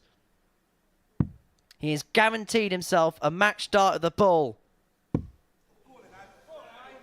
52. But that could be the last start that he throws in Portsmouth, because Adam Lipscombe looks at double 17 to send himself into the ADC Global Championship Grand Finals on his home turf. Adam Lipscombe knows that that win has sent him into the biggest day of his darting life. He'll be playing next Sunday for £25,000. But Sebastian Bialecki, he has been a real role model here at the Live Lounge in Portsmouth over the last 2 years. For his time at the Super Series and now the Global Championship has come to an end. We wish him well on tour in 2025. But tonight, it's all about Adam Lipscombe. He beat Sebastian Bialecki by 4 legs to 3. Coming up after the break is Bradley Brooks and Andy Bolton.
Cheering on Adam Lipscombe.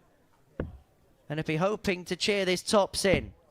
Taken beautifully. And Adam Lipscombe's back in this contest. And by the cheer of the crowd, you can hear that the hometown favourite has got his tail up. Adam to throw first. Game on. And that changed it all for Adam Lipscombe. That 110 checkout helping to turn things around. He was 3-0 behind against Sebastian Bialecki before sealing a 4-3 success. Back-to-back 4-3 losses for Sebastian Bialecki means that he has departed us. And now we know our 4 qualifiers from week 1 to the grand finals next Saturday. Andy Bolton, Bradley Brooks, Adam Lipscombe. And because Sebastian Bialecki's lost 2 from 2, Daryl Pilgrim is there as well next Sunday afternoon here at the Live Lounge in Portsmouth. That kicks off 1:30 ahead of the first start being thrown at 2 p.m. here on Pluto TV, which you haven't done so already. You'll need to make the migration over. It's available on your app store, available on your smart TV and device. Stream now, pay never on Pluto TV. Our 5th game of the session sees Andy Bolton and Bradley Brooks go toe-to-toe on the hockey. Bolton put in the performance of the night so far. Got the better of James Richardson by 4 legs to 0 in the opening game of the night. 4 from 4 in his doubles. It was an amazing display in front of that packed-out crowd here in Portsmouth, who really have enjoyed a blockbuster evening of Arrows action. For Bradley Brooks, he got the better of James Richardson by that same scoreline. Wasn't his best performance, but he did enough to get himself through, and that will be the positive that he will take more than anything else. This stage has been a place of what could have been for Bam Bam in recent times. We mentioned his defeat to Charlie Martin in the semi-finals of the Tour Championship, where he missed 2 match darts and 3-1 in front to lose 4-3 to Charlie Martin. But the whole story of Series 9 could have been oh so different for not just Bradley, but for everybody else, because he missed a match dart to beat Darius Labanauskas to win the first week of the last series. Darius would not just go on to win that night, but he would go on to win the series as a whole. Bradley to throw first. But these two now can relax. They're playing for position in the semi-finals. But we should serve a reminder that the better the players do this evening, the better their seeding will be in the draw for next Sunday here at the Live Lounge in Portsmouth. Yeah, and let's not forget there are financial ramifications to where they finish this evening as well. So 44. Everybody will still be going hell for leather to try and change the position that they are in. I have to say, I was out in the auditorium there while that game was going on, and at 3-0 to Sebastian Bialecki, you really could hear a pin drop, and then it was a game of 2 halves as Adam came back into it. It was a super game to watch, and yeah, what a double 17 to win it as well. Dodgy double to be left on, but it didn't matter to Adam. His focus was good, so on he goes. But these two now 140. battling for who gets the darts in the semi-finals as well. Well, Andy set his stall out well. Average of 105.47, 4 from 4 on his doubles against James. And that was pretty much job done as far as the X Factor was concerned. The fact that he's known for a while now that he's qualified through to the grand finals next Sunday and to the semi-finals tonight, could we see a bit more of a relaxed Andy Bolton? And Andy Bolton that perhaps the shoulders might be a bit down a bit more because the adrenaline may not pump through as much. 48. Andy, you require 167. Yeah, possibly, but the one thing you have to remember with Andy, he's one of those professionals that is not on the Pro Tours, and he's been a professional dart player now for many years. He told us in his interview he plays because the money is what keeps the roof above his head, and 39. Management doesn't have any like that. Just looks after it all himself.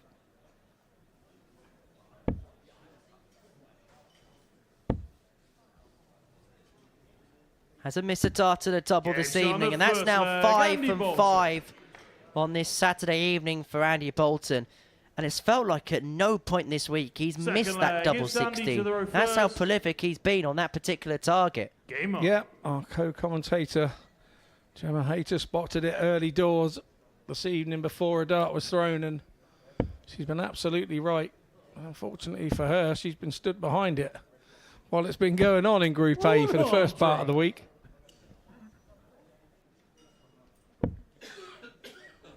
Well, Bolton's got the break that he needed at some point in this contest. 40. And it does feel like a gameplay between two players that know that they've met their objective for the evening. It's a little bit like the old school days at the old Ivy League, which was the predecessor tournament to the Modus Super Series in Southampton, where 100. out of 6 players, 3 used to make it through to what was then a slightly more truncated Champions League, which took place over 4 weeks. And it was actually one of the questions I asked to Dowell in his interview, because it's something that he's a bit more used to compared to others. 100. Oh, nice one. I'll pretend I know exactly what you were talking about there. And we'll leave it at that. Thank you very much. Anyway, lovely 180 there. From Bradley Brooks. 59. No, I do know what you mean, mate. Yeah, absolutely. I do like this way that you get a winner on the evening as well. I do like it. 100. And you require. You've got to have a week where somebody 146. wins Summit. So I like the way this is. The twist for me is that lovely week on Sunday finals night, and hopefully we will have people in here 100. packed to the rafters, because there's going to be some great games on that night, and played on a more normal format for the players. Best of 11 in the quarterfinals. Oh, wow. Bradley Brooks. The bullseye for Brooks, and that's the first leg that Andy Bolton has Third leg, conceded. it's In Bradley fact, to throw first. that's the first start at a Game double on. that Andy Bolton's had against him tonight. And it was a breaker throw. 98. As you were. I just wonder whether maybe moving forward in the future that possibly... I can't confess I 100% know the full intricacies of the rankings in terms of this tournament, but maybe your position on the Saturday night in qualification could also come in the future with extra ranking points, which may add extra incentive because it may help 81. players to qualify for other tournaments as the ADC grows. I think you've got a point. I think you've got a point. Inevitably, I think that's got to happen, surely. But 100. that's James Richardson. He was done after game 3. He's still back out there. He loves his darts. He does. He had some friends come down to watch him tonight. Obviously, 81. travelled all the way down from Nottingham to see him, and he's had what we would all call a nightmare of a night. But he's still out there enjoying the darts 97. with his friends that have travelled all the way. Luckily, it was better fortunes for his football team than it was at the darts tonight. Ipswich beating Wolves by 2 goals to 1, helping their chances of surviving in the Premier League this season. However, as far as the darts is concerned, it's been more a familiar feeling to the Portsmouth football team. 4-0 defeat.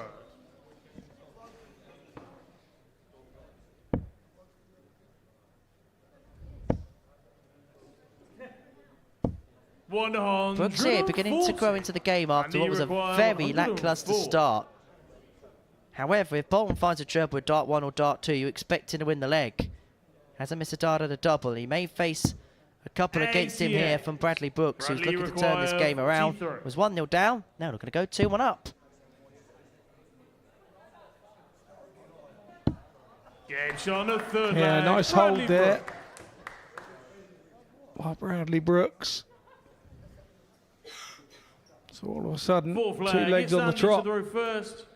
After Game one on. against Andy Bolton. He lost his first one, now he's lost his second one straight after.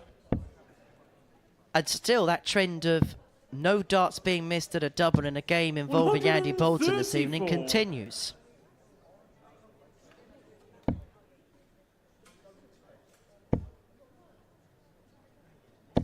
When 140. You've spoken to both these players this week. You get the sense that there will be an enormous sense of pride that would be attached with winning this title 81. next Sunday. Yeah, very much so. And I think that's right as well. You know, you should be proud. 99. ADC Global Championship might be new, but 10 years' time, 12 years' time, 20 years' time, the first name on the trophy always seems to have some sort of legacy and importance to whatever it is that they've won. And any one of these guys would love to be remembered as the first name on the trophy. 140. Well, Andy won 2 ADC Tour titles in 2024, beat Gary Stone 5-0 to win event 1 and beat a very talented young player in Henry Coates 5-4 to win event 14. Bradley also had success on tour. He won event 2 by beating Neil Duff, and he's looking at double 7 here for 1-2-2 finish. It's the first dart he's missed to the double in this match, and he could be royally punished for it. Doesn't miss double 16. The 4 flag, Andy Bolton. Just play that line on repeat, because he does not miss that target. He hasn't missed any target so far this evening. He's had 6 darts and a double, and he has hit all 6, and we are level at 2-2. He's grinding away at his opponents with that double, using that double to back him up. That fellow in the background there you just saw in that previous camera shot was not Adrian Lewis in disguise. That's actually my old boss. 121. So your old boss isn't Adrian Lewis? No. And I'm hoping he doesn't mean my current boss, otherwise I might be out of a job altogether. 59.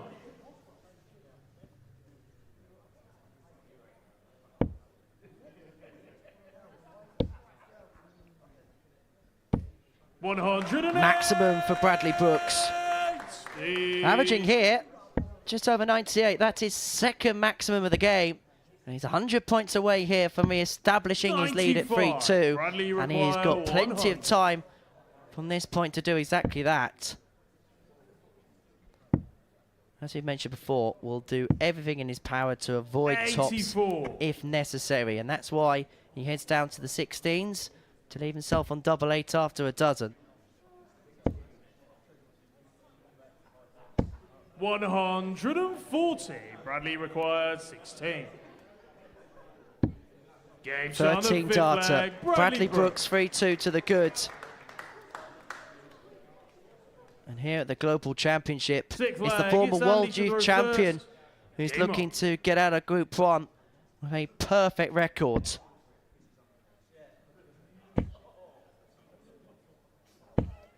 $100.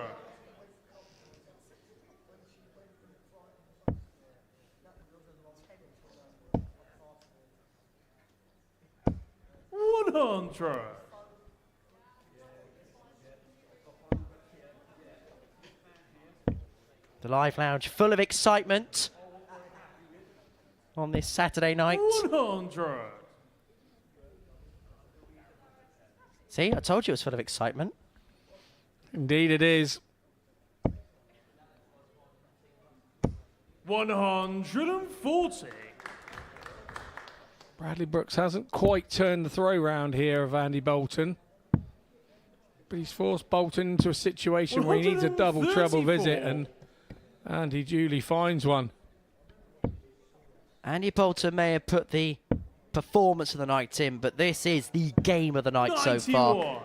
Both players averaging high in the 90s. Bolton looking at this 167 to save the match.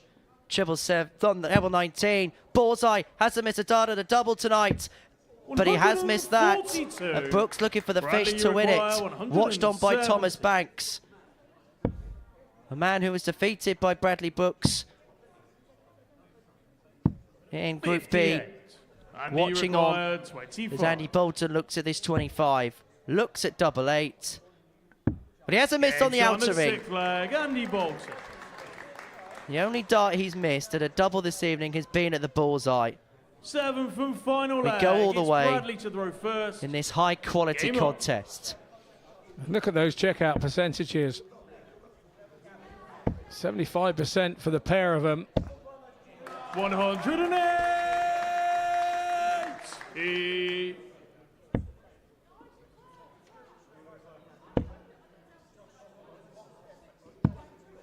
187. Brooks kicking off this last leg perfectly, but he's not going to continue that trend. But what he is going to do is put himself in an incredible position. That 140. He's on 181 after 6. Just the perfect 6 starts for a last leg decider. Okay, the super perfect ones would be 180, 180, but you would take 180, 140 any day of the week, particularly if you're on throw. Now you just want to turn the corner again. 105. Nicely done. 105, living a simple 76 finish. Bolton way back on 358, but he won't worry about that too much. 76. He knows he's in the semi-finals. That was aim number 1 and goal number 1. Bradley Brooks hits double 8. Tops Group 1. Andy Bolton all smiles still because he knows he played well in that one, and that Bradley Brooks had to step up big time to take that last leg decider. Look at those averages. Bradley Brooks 100.48. Andy Bolton in the mix there with 96.40. You can't be disappointed with that. Checkout stats, outstanding. 66% for Bradley Brooks and 75% for Andy Bolton. Those two progress through to the semi-final, and we'll be seeing more of them shortly. But we are going to head into a short break, and then we'll be back with the local boy, Adam Lipscombe, taking on Daryl Pilgrim.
Welcome back to the ADC Global Championship, where before the break, Bradley Brooks averaged 100 to get the better of Addy Bolton by 4 legs to 3. Our final game of the group sees Daryl Pilgrim and Adam Lipscombe go toe-to-toe. Gemma Hayter's back in the commentary box, and she's alongside Scott Mitchell. Yeah, thanks, mate. So I'm really looking forward to this game. Daryl Pilgrim kind of limped over the line in his first one, but it was a big game to make sure that he's through in Group 2, and that was all done while he was sat in the back room practicing, because Adam Lipscombe came to 3-0 down to win 4-0 against Sebastian Bialecki, and as the return of that, the 2 losses sees First leg, Seb it's Adam to throw depart first. proceedings this evening. So Game on. these guys are basically playing for who's top of the group, very similar to the last game, and Adam Lipscombe really turned the hand, put the screw down, didn't he? Put his foot down in that last one from 3-0 down, Gemma. Yeah, he did. He needed to rally something there, and he did it in the end, and he'll be thrilled with that. 140. You know, we've got to say, you know, 70% of the crowd in tonight are for Adam, and when it was going wrong, you could hear a pin drop out there in the auditorium, and it affects you as a player. You know that everybody knows it's not going right, and then boom, something happened. He gets a leg, and then off he goes, and off he's running, and it was the Adam that we've seen for the previous 2 days. Yeah, I think once his first double in went in, that settled him down, and he was on a roll after that. He didn't really look back.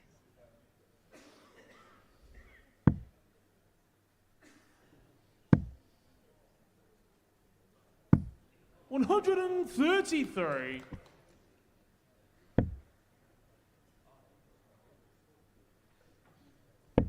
Adam had a problem with his sticker yesterday, and he's 95. got a problem with the heat in the auditorium tonight as well. When you add another load of people into the situation, that's it, Adam. Just pop it up there. I had to put the sticker back on him several times yesterday as well. 58. Adam, you require 136.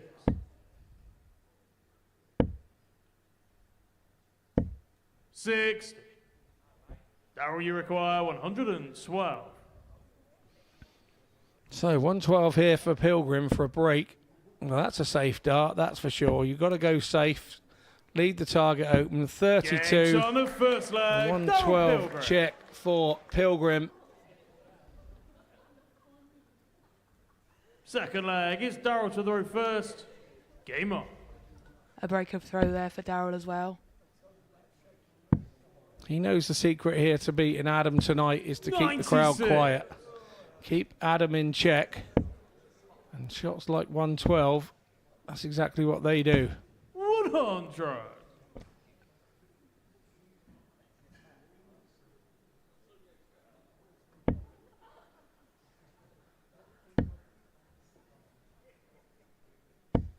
$84. A bit of an unusual slip into the 5 there from Daryl, so hopefully Adam can take advantage of this. 79.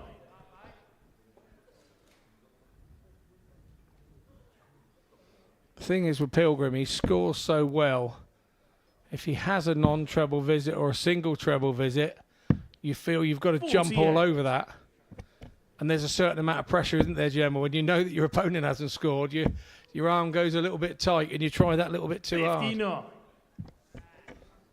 Yeah, it can also lead to a bit of a lull in the game when you're both not hitting it. Sometimes it takes them to hit one for you to respond back. Well, we'll find out now, because Pilgrim's not just hit one, he's hit 3. Because that's what he does when it goes quiet. I think you're a natural at this, Gemma. You're a natural. Daryl, you require 92.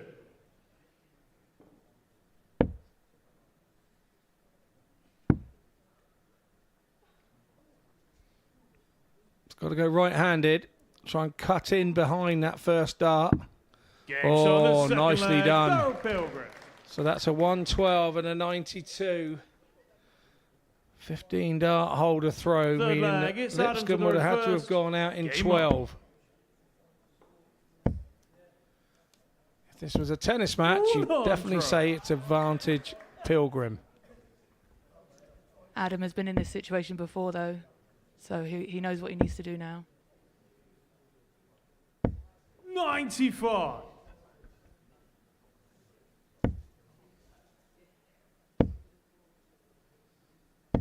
$100.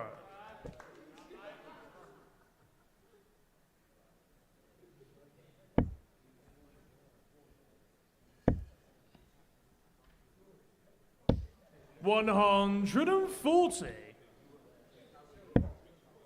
Adam's got to find his scoring boots to get back in this one. Pilgrim doing everything he needs to do. He's staying solid, staying straight.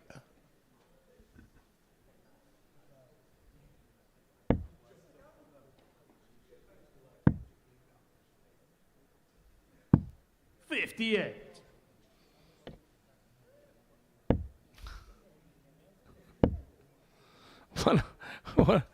One of our cheaper adverts for finals night there you saw in the crowd on the back of a 180 card, but very well appreciated. Thank you very much.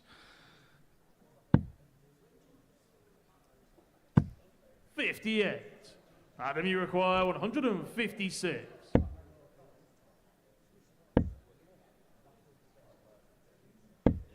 $26. Daryl, you require Adam might be happy with that 150. visit there. Fluffed his lines a little there. There was opportunity, wasn't there? And now the opportunities open up for Pilgrim. No treble 14 with that 90. last start. Adam, you require Leaves himself 60. 130. So Adam now needing a treble. Bullseye. 83. Daryl, you require 6.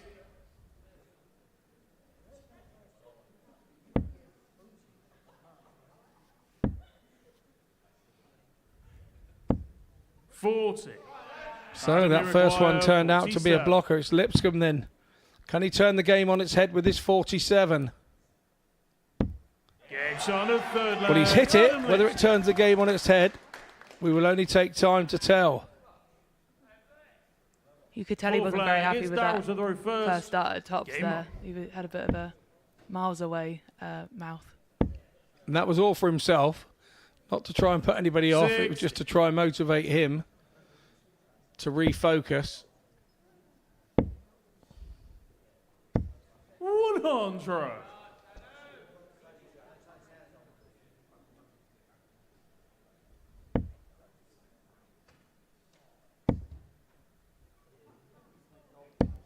$41.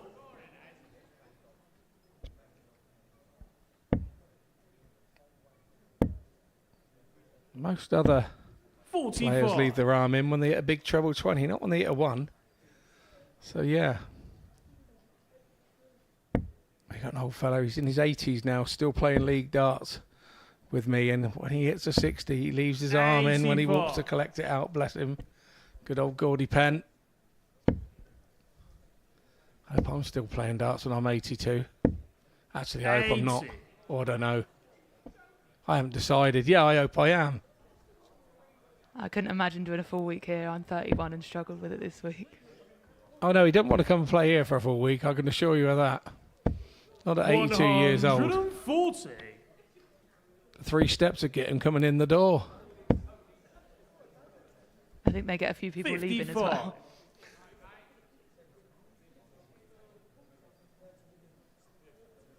Yeah, they're in a different mindset when they leave on a Saturday night when the bar's open. 6. And let's say the player that they've supported has won.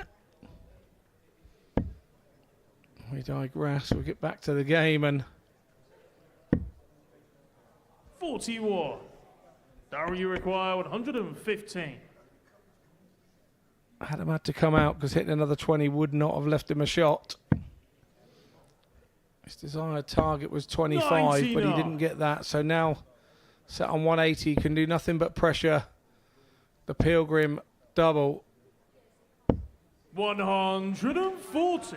He almost seemed Daryl, you a bit require surprised by that 16. first treble 20 going in there. Gets on the fourth leg. Daryl Pilgrim. So the fourth leg goes the way of Pilgrim, the man from Fifth leg, Croydon, it's Adam to throw first. Game on. in the driving seat It looked like it was going to start to go Lipscombe's way again. 85. Can't seem to follow that first start into the treble, does Adam? No, he's been doing it the last 2 days. Really has dominated Group C. And 89. just not quite found his scoring boots just yet, but he's still got another game to go. 100. He will be in the semi-finals. We will see him again. We will see both players again. The way that everything works here this evening. A grimace there from Daryl Pilgrim over that big one. 115. But he recovers nicely with a couple of treble 19s. I think that's one of the most satisfying things in darts when you go in the big one, switch, and then follow up with 2 treble 19s. Yeah, because the chances are, if you don't hit a 1 and you're in the 20s, you don't change. Sometimes it doesn't turn into anything special, but you can now see that Pilgrim is in autopilot at the minute. Daryl, you require He's got himself a lead 117. to defend, and he's finding it much easier to do that. Tops for the match. 77. Adam, you require 156. I'm not sure where that one went. It looked like it hit the number 20. That's what I was just thinking. 85. There looks to be a mark in the number 20. 40. Game shot, and the He hits it this time round. He's not sure what happened to the first one. Just explaining that to Adam Lipscombe. They both had a little laugh about it, which they can because they're both in the semi-finals. They progress through to the semi-finals. So both are happy men. The crowd are all happy. The Lipscombe supporters are still happy. He won't be happy with that average at 81.30. Just didn't get going. And Daryl Pilgrim up there in those 90s. Once again, making a 90 average look very easy indeed. So we're going to head off to a short break. And when we come back on the other side, we'll be back with semi-final number 1.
Welcome back to the ADC Global Championship here from the Live Lounge in Portsmouth. We've made it through to the semi-final stages where 4 players have booked their places into the grand finals next Sunday, and one step closer to lifting this incredibly heavy but incredibly impressive trophy. Scott Mitchell's been watching every single dart in the commentary box. Let's talk about the 4 players that have made it through to the grand finals next Sunday and to the semi-finals here this evening. Let's kick off by talking about the 2 group winners. And we'll kick off with Bradley Brooks. He got the better of James Richardson in his first game 4-0.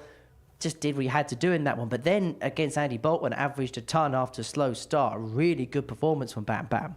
That was 2 former Pro Tour players knowing how to play that situation. And I think that Bradley Brooks won it mainly because he had the darts. Had he not had the darts, I think you'd have probably seen Andy Bolton win that one. Andy didn't look too concerned about the situation when he left the stage. He'd done all he could do. He'd won his 3 legs on the start, and I think that attitude could stand him in good stead in the semi-finals, because it's a warm-up for the semi-final now, really. And there was such a calmness about the way Bradley went about his business. I know it was comfortable in the first game against James, so I suppose it makes it a little bit easier as a consequence. But it's one of the things that we've been mentioning in commentary throughout the course of the week, how Bradley, it just looks like he's managed to find a better calmness and composure on stage, which maybe in previous years he didn't quite have. No, he's coming of age. He's coming out of that phase where he realises that when he starts chastising himself and having to go about one missed dart, he knows the next 2 then go wrong as well. So he's eliminated it from his game. He's now been practising solid a couple of hours a day for the last 6 weeks. And of course, when you do all that practice, all of a sudden you have left darts going wayward.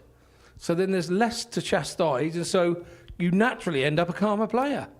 Well, Bradley Brooks and Darryl Pilgrim were the main players in Group B on Thursday and Friday evening. They're turning into the players to beat on Saturday night as well. Darryl winning both of his games in Group 2.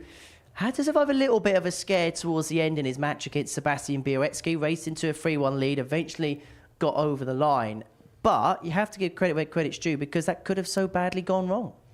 Yeah, absolutely could. And he found himself sort of staring down the barrel of the gun again, didn't he? And we saw late last night that his doubles, particularly under a little bit of pressure at the end of games, he was struggling, and it crept in a little bit there. And I was a little bit concerned for him, but he got over the line, and then obviously Adam Lipscombe just wasn't really that close to him. He was 10 points behind him in the averages, wasn't really pushing him hard. Yeah, you can take a leg off him when he's 3-0 up, but it doesn't really worry. I think Darryl will close the game out nicely, and he'll go into the back room with a bit of confidence, knowing that, you know, he never lost that game and he won both his group games, and that's what will be between the ears. Andy Bolton put in the individual performance of the evening, got out the gate with that 105 average against James Richardson. When he's had opportunity in front of a double, he hasn't missed. No, he hasn't, but he's now in a situation where he's going to be throwing second, and he's got to get to that double first. He most certainly has, and that's him beating James Richardson by 4-0 in that opening game of the evening session. He was the winner of Group A, and then he set his stall out very well on Saturday, averaging 105 and a half in that particular match, and he was very happy with himself. And I suppose, why wouldn't he be playing that well, averaging, as you see there, 105.47. He's doubling perfect 4 from 4. Yeah, that double 16 is on an absolute string. It's like there's a line of fishing wire up through the middle of his dart, and he's just holding it on his hand and sliding it down the wire.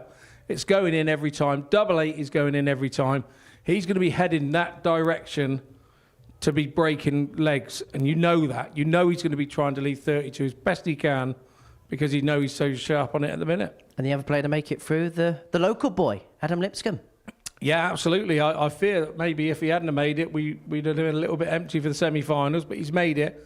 And I think that first game and coming back from where he did for Adam, you know, he was nervous. He used a lot of energy in that game, a lot of energy. Then he only had one game off and then had to come back and play Pilgrim. And Pilgrim made a good start to the game, but Adam knows he was through. There was a little element of that with him. When Andy said the other day, you don't want to be losing to your rivals in your group stages, I feel the same about that with the group stages on a Saturday night. You want to get in there, you want to win your 2 games and get on with it. Adam just, when he was, I think he was throwing first in the Pilgrim game as well. So that was the double. That was the double, that 34. That was the one that sealed his fate in making it through to the semi-finals. The lads all know that from the semi-finals on, they're all in. So there was an element of job done. Now we're going to see them playing for the financial rewards for each individual position where they finish. We saw Sebastian Bialecki miss a dart at the bullseye to win that match. How things could have been so different for him. Yeah, very much so. Seb going down 4-3, 4-3. He always wins legs on these evenings. I think when he beat me in a semi-final here, it was 4-3. He just has a way. Seb just has a way, and if he continues that, he's still only a very young man. And to have that as a trait within your game, yes, it hasn't gone well tonight, but in the future, that's just going to stand him in so much good stead. And that sort of thing you can't teach. That has to be natural. That has to come from within, because nobody can teach you it. So that is how the 4 players have made it through to the grand finals next Sunday. They'll be playing in some semi-finals in a few minutes' time. This is the first of 2 weeks that we've got here at the Global Championship, and the second of which will get underway on Monday morning. Marvin van Velzen, who won Modus Super Series 8, is going to be in action. Gary Stone is the highest placed player from the Tour Order of Merit. Even Paulsen from Denmark will also make his way to the stage. Joe Croft, the regular of the Super Series, alongside Charlie Martin, will be in Group B, alongside the Killer B, John Desremo. And in Group C, we are going to see a certain Devon Peterson enter the fray. You look at that group next week, and you get the sense that the 12 players that are in it will really fancy an opportunity to go deep in this tournament. It is. It really going to take somebody to grab the groups by the scruff of the neck and be really, really positive. Very similar to the way that Andy did on Monday. Just set your stall out, get it out there on your first day, and then who knows what could happen. It is a very winnable group, and like you say, all of those people will be happy to be in that group. Well, let's round up what we have seen this evening then at the Live Lounge in Portsmouth. These are the results for the pool stage matches here at the ADC Global Championship. So all 4 players in the semi-finals will progress their way through to the grand finals next Sunday afternoon, a 1:30 start here on Pluto TV ahead of a 2 o'clock kickoff. Bradley Brooks will take on Adam Lipscombe in the first semi-final. Darryl Pilgrim up against Andy Bolton in the second. The first one sees the local favourite up against a player that a lot of people will see as the favourite for the evening in Bradley Brooks. 2 players that we know are real power scorers in Bradley and Adam. But does it feel like composure at the key moments will be the key settling point in this contest? I think you're absolutely right. It will be. I think, and it's going to be in these two semi-finals. It's going to be who breaks who when, because I think that this is going to be 2 very closely contested semi-finals. I think we've seen those last 2 games. Everybody's ready now. It's all back on the line again. And none of those 4 players are going to leave it in the practice room. They are going to bring it up here to the stage. And I think they're going to give us all a show. Well, it's Andy Bolton and Darryl Pilgrim just has the feeling of a heavyweight match. Yeah, it definitely does. Just when you think that, your local favourite is playing in the first one and all the excitement should be on that, you look at that second game and you think, wow, it's got 180s written all over it. Well, Scott, thank you for your company for now. It's time for the semi-finals, and it's time to see the local favourite in action. Adam Lipscombe, Portsmouth bred, and looking to become a Portsmouth player that wins here at the Live Lounge. But his assignment is Bradley Brooks into the semi-finals and buoyed with confidence. Let's get the players on the stage. Your master of ceremonies is Jack Garwood.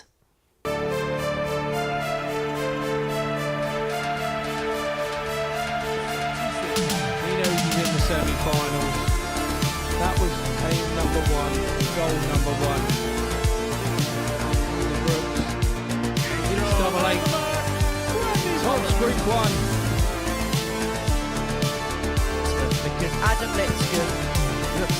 Local 17 to send himself into the ADC Global Championship Grand Finals on his home turf.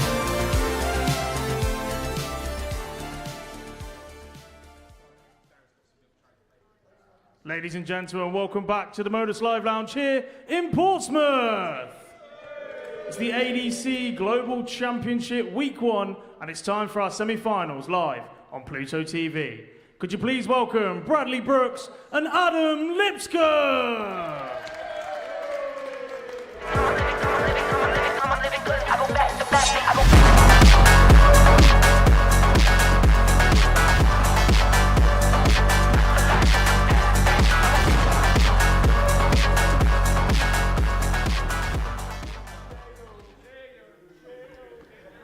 Right, first semi-final between Adam Lipscombe and Bradley Brooks. Both players have got what they wanted when they arrived this evening. That's a place in the grand finals next Sunday afternoon. But now it's a chance for them to pick up some more pounds and to pick up a couple more morale-boosting wins. Lipscombe against Brooks for the first place in the first final of the Global Championships. And it's going to be watched in the commentary box by Gemma Hayter and Scott Mitchell.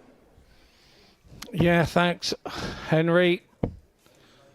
Two mouth-watering ties for semi-finals, but we start with semi-finals number 1. It's the 24-year-old from Blackburn. He was the UK Windmill Tour winner 3. And he's taken on the 32-year-old from Portsmouth, the local lad, the UK qualifier South. Adam Lipscombe, the big boy, has a lot of fans in tonight. He's the local lad, and you feel if he can get off to a good start, First leg, then the crowd could play its part here. But Brooks is the class performer this evening so far, and he has the throw. Is that going to be the telling factor? Not if Adam's got anything to say about it. Indeed. 97. So minimum requirement is you want to open up with hitting a treble. 137. And Lipscombe's done that and hit 2.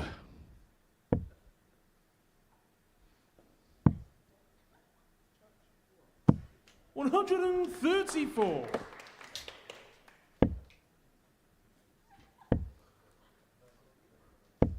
$95. Adam follows up his 2 treble visit with his first row with another treble visit. 100.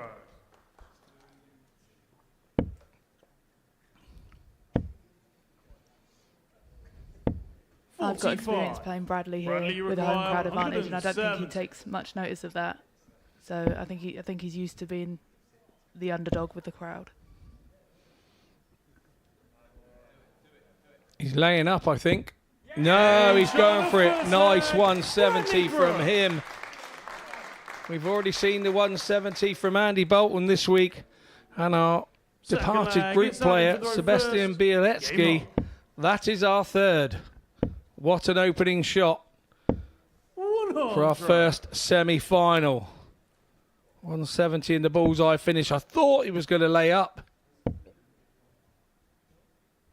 I thought he was going to lay up. He looked at something else and then he thought, nah, be the showman. And that's exactly what he did. And got to get some respect from me for that.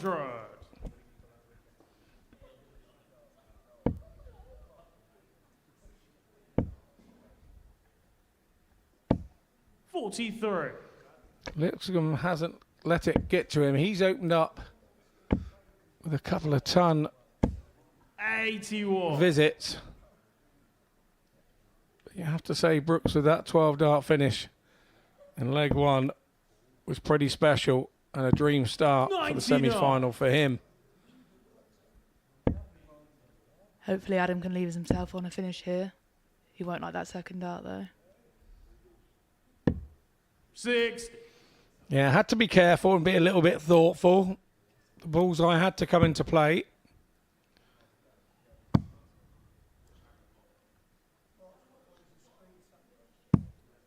$79. Adam, you require 106. Oh, I thought we were going to see a 160 back at the 170. Super stuff from Lipscombe. So did I. I half expected that to go. Again, it's the second dart of Adam, though. He's not finding the same 125. hole as the Adam, you first. require 42.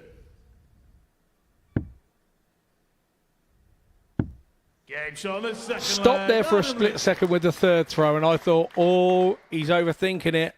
Drops it smack bang centre of the Third leg, it's 32. We are Bradley to the 1-1. reverse. Turns out to be a good hold of throw for Lipscombe. It was 18 darts, but Bradley Brooks would have had to have got out in 15, which is more than capable. He'd already done 99. 12 in the first leg. But we're at 1-1.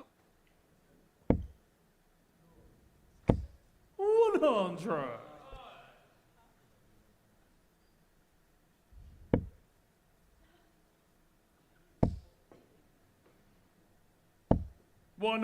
$140.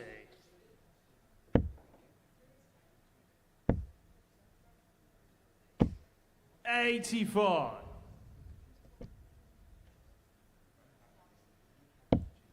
Is that the equivalent of a half and half scarf in football? I think it is the equivalent of a half and half scarf in football. It's a 56. half and half 180 card.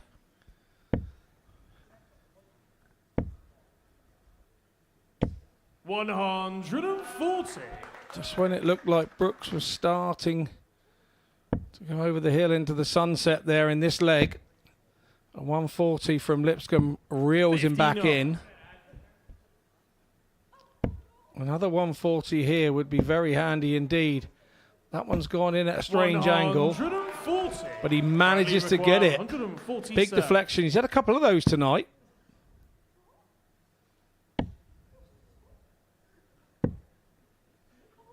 $111. Adam, you require 36. Game shot on the third leg. Adam Lipscombe. Had a little look there. He wasn't sure that that was it, Adam.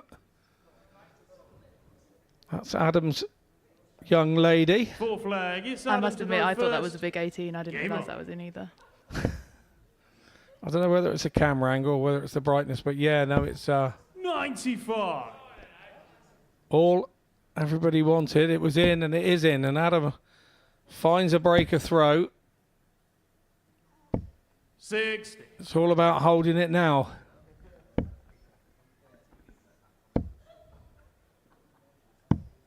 $59.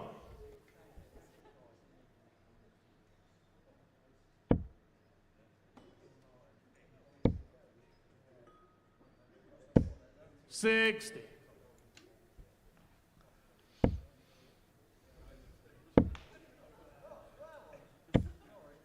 $140. There you go. I told you it wasn't drink, but there you go. 100. Lovely stuff. That's what you do, isn't it? Bring an Oasis poster to a dart match. 137. Great stuff now from Lipscombe. He's himself 70 and Brooks 100. has not Adam, you left require a 70. finish. 20. All back down for double 10. Game shot on the Double fourth double leg. from Adam Lipscombe. He's now one leg away from the final. Fifth leg. It's If Bradley he's to do go it this leg, first. he's going to have to break Game on. Bradley Brooks' throw.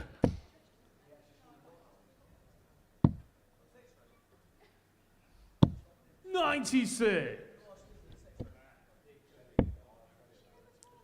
Both averaging 95 and 96. Six. So a very tight contest here. Yeah, it is. The averages are really good, mid-90s. And any treble miss or any mistake 100. seems to get punished, and Lipscombe didn't have a treble in his last visit, which is then promptly punished by Bradley Brooks with a 180. It was the first 180 for the contest, and the averages are now starting to rise. 64.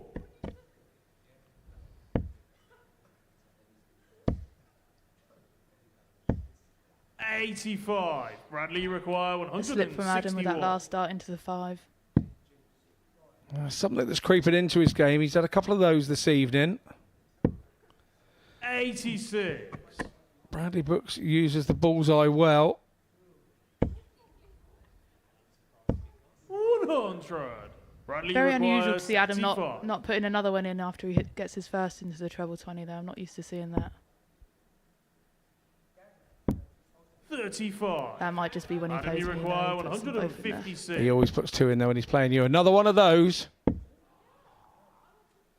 A wry smile on his 81. face. And when you react, Bradley, you then require the last 40. one goes wrong as well. But now 10s for Brooks.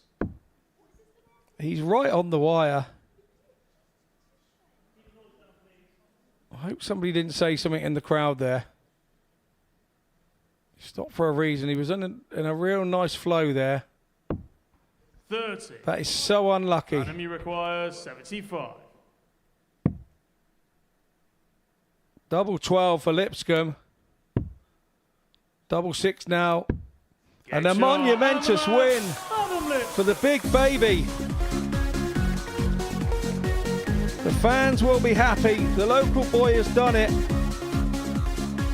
Bradley Brooks, his average there was 92.63. Just dropped off at the tail end of that game. He was running 100 average for a lot of it. Story for him though, 1 from 5 on the doubles. Adam Lipscombe, 92.47, 4-1 win. He'll be one happy man. He will come back in the final. And he will have to wait a few moments to see who he plays, because we're going to head off to a short break. And when we return, Daryl Pilgrim will be taking on Andy Bolton in semi-final number 2.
Welcome back to the ADC Global Championship, where Adam Lipscombe is the first player through to the final on this Saturday evening. He got the better of Bradley Brooks by 4 legs to 1 in our first semi-final of the evening. Darryl Pilgrim and Andy Bolton are going to go toe-to-toe in our second semi-final to see who joins Baby Boy in his first final here at the Live Lounge in Portsmouth. I'm happy to say that joining me in the studio is a very special guest, myself and Scott Mitchell, alongside the brand new WDF Boys World Champion, Archie self. Archie, many congratulations on your win last week. Has it sunk in yet what you've just done?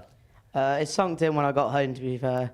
I just couldn't stop celebrating in the living room. So I bet that must have been such an amazing feeling. What was the response like? I bet your phone was just popping off, wasn't it? Like no tomorrow. Yeah, I had messages on Facebook and obviously Messenger and WhatsApp from the Mission Academy lot and on Snapchat by local people I know. Well, it's such an incredible week for yourself. Such an incredible final as well, wasn't it? Against Jensen Walker, which swung one way, then another. Probably the longest game that you've ever played in. Just talk us through how that game felt from your perspective. After set 1, I knew there was something going wrong. I couldn't hit a double, I couldn't hit a treble. And then set 2, I just seemed to find it. And then I went backstage, I told my mates that I know that come to support me that I just couldn't find it anywhere I could throw. And then I think it was set 4.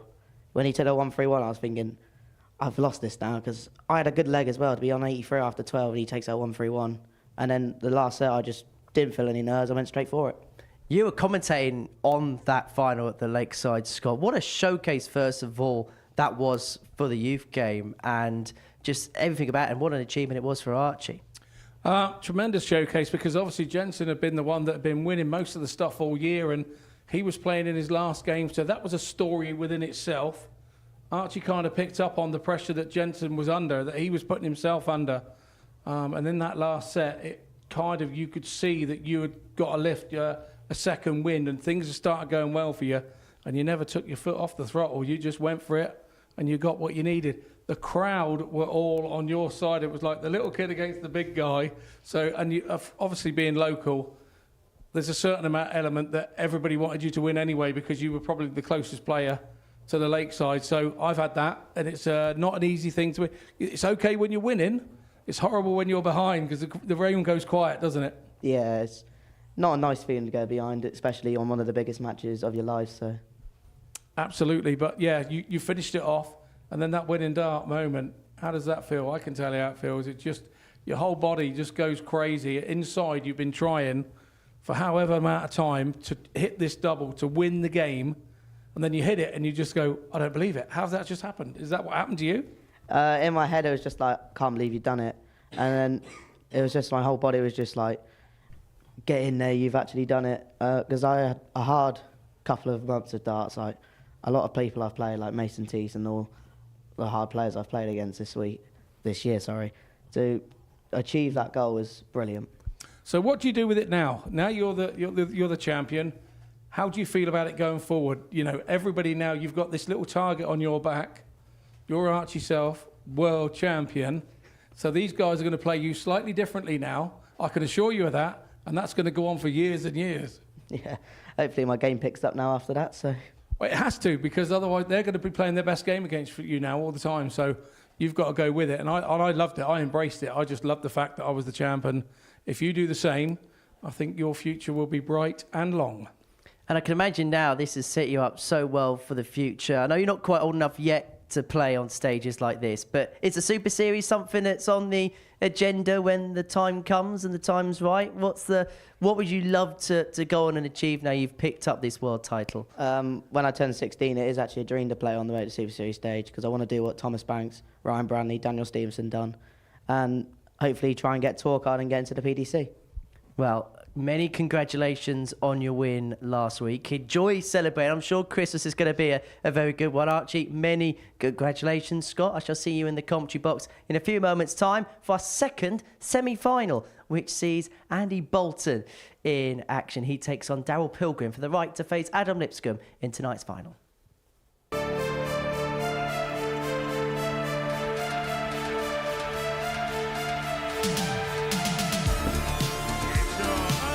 That's it this time round. He's not sure what happened to the first one. Just explaining that to Adam Lipscombe. They both had a little laugh about it. Pinnacle display. First start to last. This has been special. And it's a 4 out of 4 doubling performance, and it's an average of 105.5 for Andy Bolton to get his campaign up and running.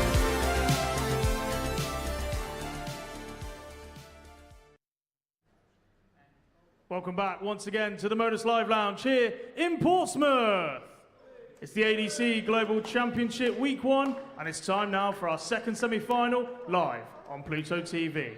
Could you please welcome our players, Darryl, Pilgrim, and Andy Bolton?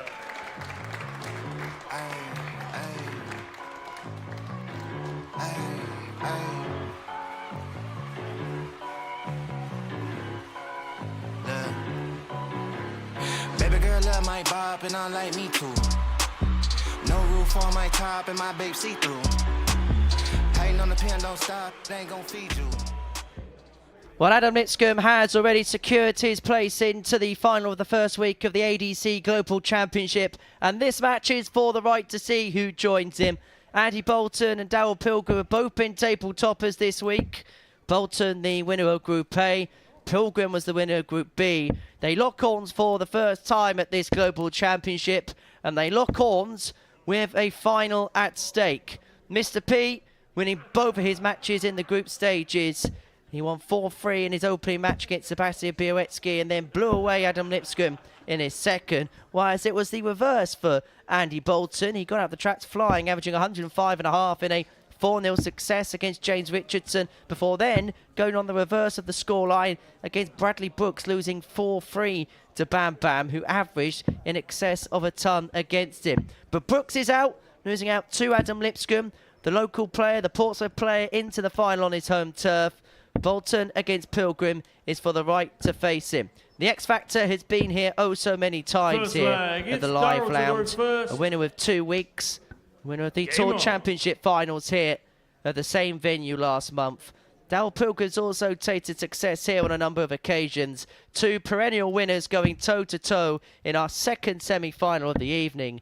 Scott Mitchell is alongside myself, Henry Deacon, in the commentary box to see who will join Adam Lipscombe in the final. Yeah, these are the 2 that were tipped as 58. equal favourites at the start of the week. And they're both making the semi-final means our bookmakers were not a million miles away. One of these will make the final. 60. And one will depart proceedings today, but will return a week on Sunday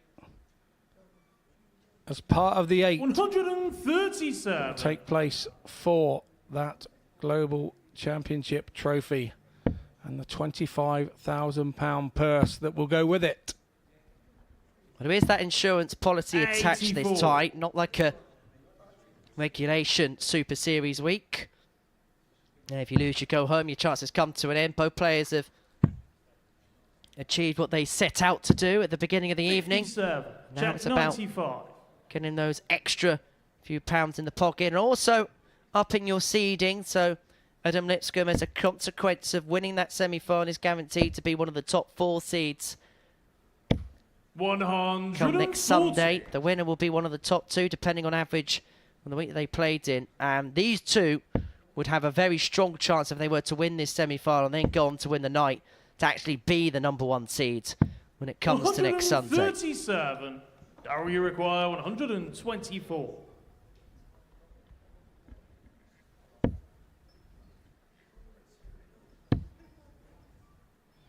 Bullseye for Pilgrim. 99. Andy, you require To 74. be, and so Bolton will return for this 74 to get the break of throw in this opening leg.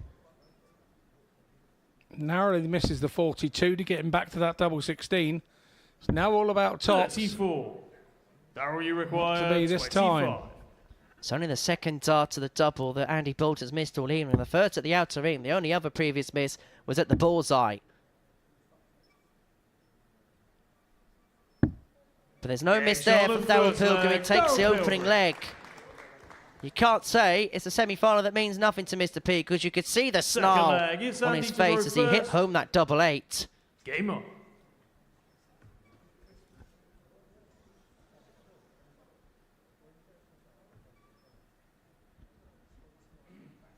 We mentioned how the seeding could be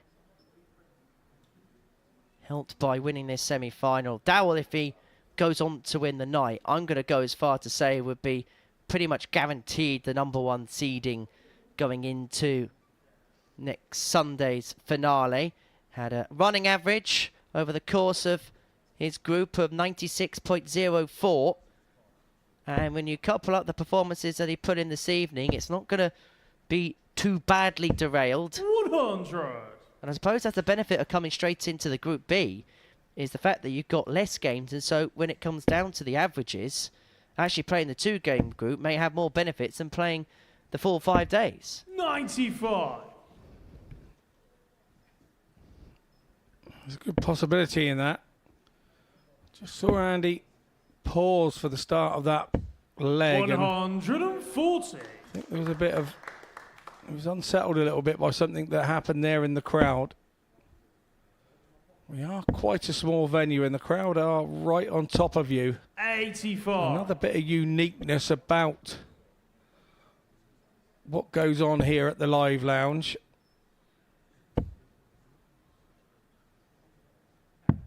59. And I think one or two of the audience members have departed the auditorium for this second semi-final to get ready to support Adam Lipscombe in the final.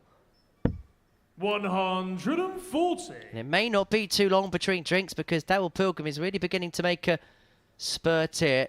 He's keeping Andy Bolton honest on throw in this second leg of the night. Although the X Factor does have 6 darts here from 202 to 26. Square this contest up at 1-1, but that 26 visit there has now opened up the door for Pilgrim to get the break.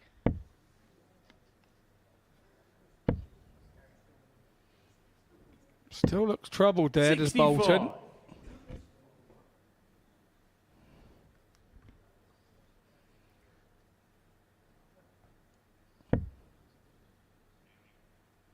Darts maths. 43.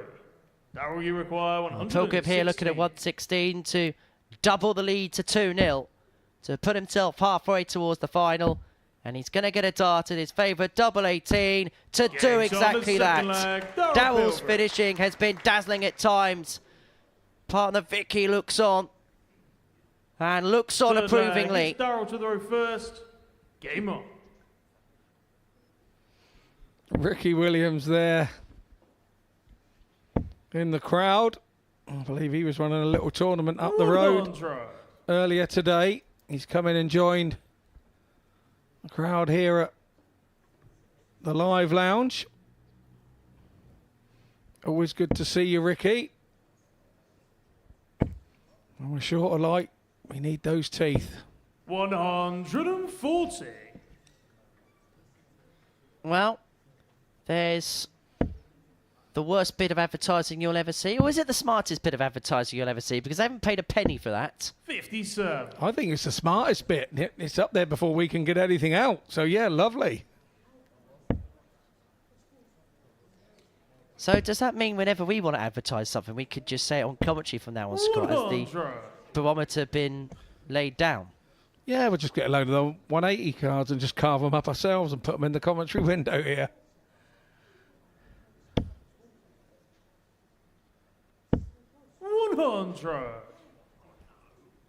Well, Pilgrim 2-0 to the good, but Bolton has got a slender lead here against the darts in leg 3. And that 140 has left himself on 1-2-1 after 9.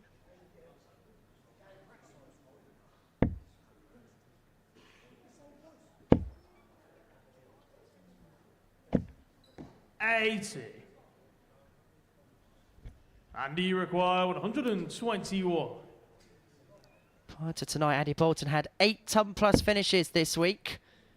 This would be the 9th, and it would give him a route back into this match If he can find double 14, which he does so tremendously. It was a 116 in the previous leg for Darryl Pilgrim. It's been met and raised by the 1-2-1 of Andy Bolton. A 12 darter to boot for the X Factor, who gets the break back, is back in this contest at 2-1. Yeah, impressive from Bolton there.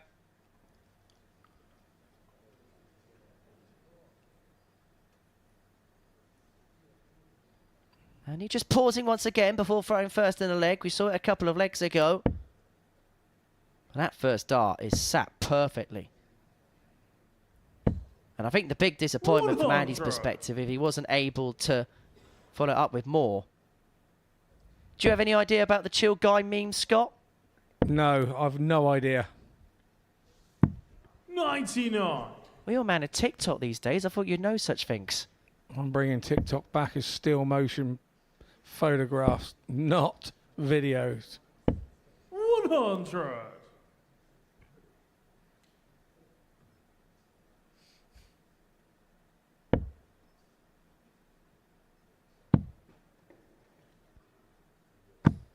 $134. Well, both players averaging in the 90s. Pilgrim 92.47. Bolton, this board is averaging excess of 95 in this contest. And from 2-0 behind is carving open an opportunity to level up. 3 tons in this fourth leg has forced Pilgrim into a decent visit here. Otherwise, his 2-0 lead could evaporate very quickly, but a good visit he does find. Yeah, he does indeed, but you've got to hand it to Andy Bolton. He knew that breaker throw would give him a chance here on throw. Didn't anticipate that double treble visit, and now Pilgrim has turned the throw. Could he turn the tide once again back in his favour? This would be the third consecutive tub plus checkout in 3 legs. If he could find double 16 for the 1-3-4. Darryl Pilgrim gets what could be a crucial break. It got the seal of approval. Game on. And it could be the beginning of the end for Andy Bolton. Pilgrim has the darts to progress through to the final. 87. Bolton has it all to do from here. Yeah, the 1-3-4 going that way from Pilgrim is quite a new revolutionary way, and people are now picking up on it. It's quite a showman's shot, but I understand why they go that way. 2 digs at the same treble and leaving 32, which is still down at that bottom end of the board, and a similar dart that you throw at the treble. You just go across adjacent. Good stuff from Pilgrim. And if you hit 2 17s, it leaves you 100, and you just go up the top and hit your treble 20 and leave.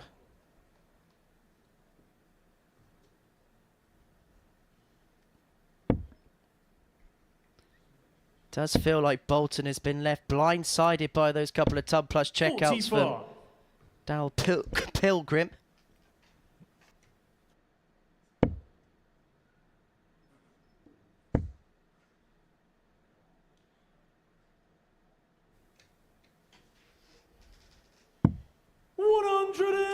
An excellent turn there from Bolton. It's being applauded by Lloyd Walker, a player we've seen here a couple of times in the past at the live lounge.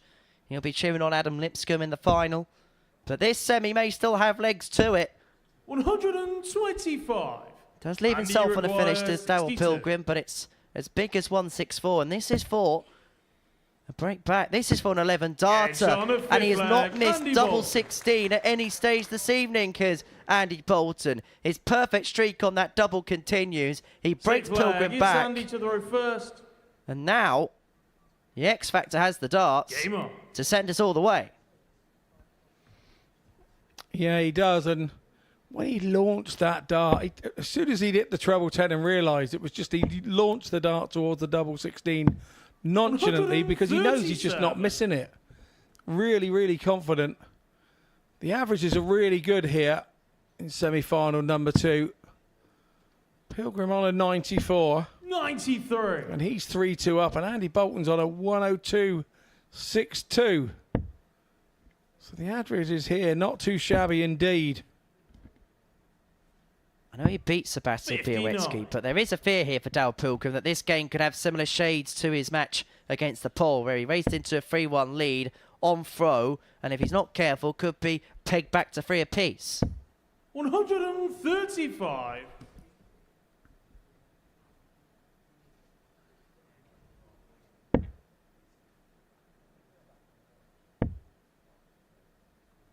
Eyeballs glued to the action. 94.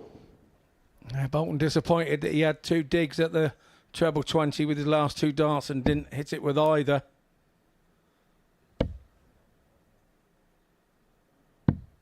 $42. 6 darts and 211 to give us a deciding leg in this second semi-final. Adam Lipscombe beat Bradley Brooks 4-1 in the opening last 4 tie. It looks like the second one is going all 7 legs.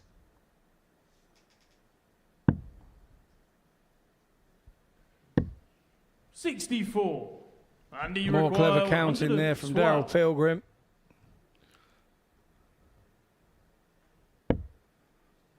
That one's awkward.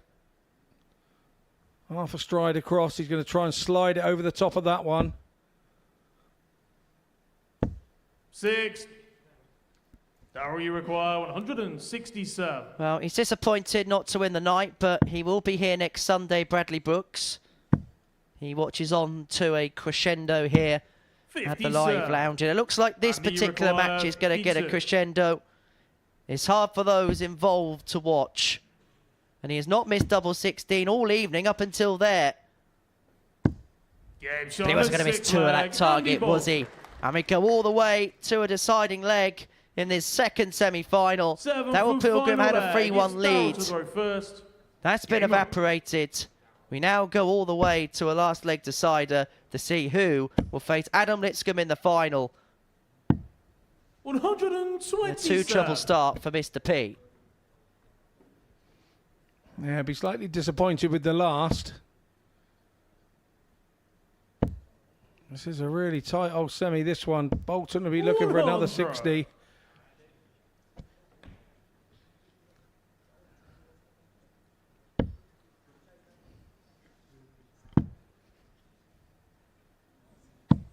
$96. Big last treble that for Daryl.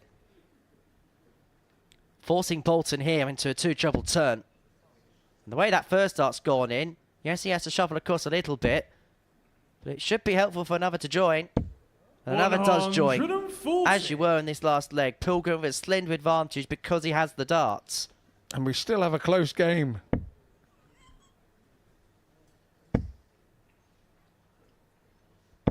$6. But a dry score there for Daryl has opened up the door for Andy Bolton.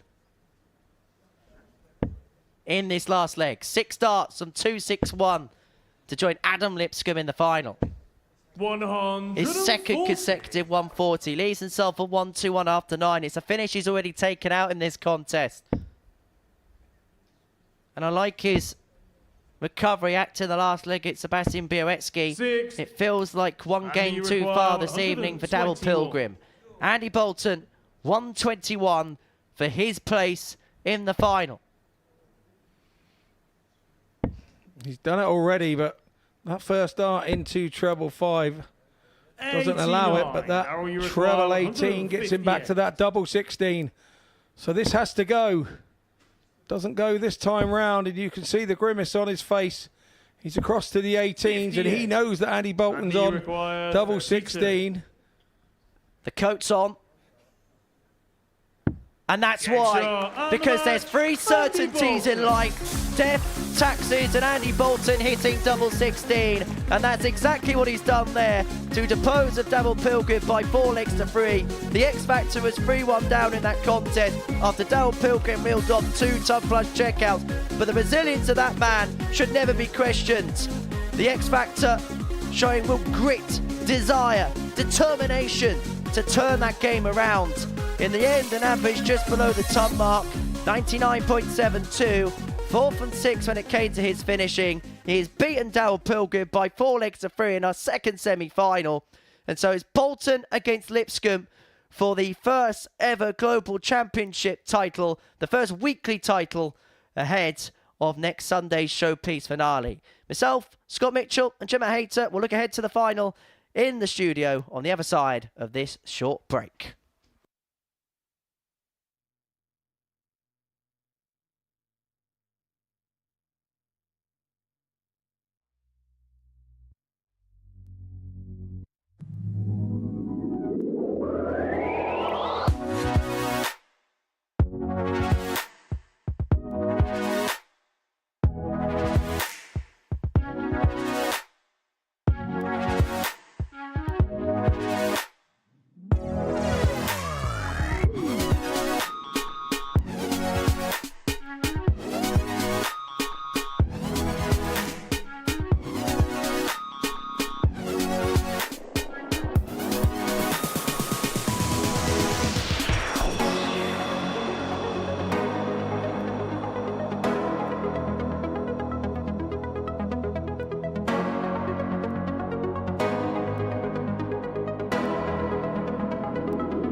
Welcome back to the ADC Global Championship, where before the break, Andy Bolton came back from 3-1 behind to get the better Darryl Pilgrim 4-3 in the second semi-final. So the finale to our first ever week sees Adam Lipscombe and Andy Bolton go toe-to-toe for the title. Well, we've been watching all of the action this evening in the company of the 2015 World Champion Scott Mitchell and the 2024 WADC Champion Gemma Hayter. Guys, been great to be watching the darts in your company this evening. Let's talk about the two semi-finals and begin with Adam Lipscombe, who won his match against Bradley Brooks. Such a good performance. It felt like once he got in front, Adam, there was really no stopping him. Yeah, I think that's been a big strength of his game, both leading from the front and twice he's had to come from behind as well to make himself in the final.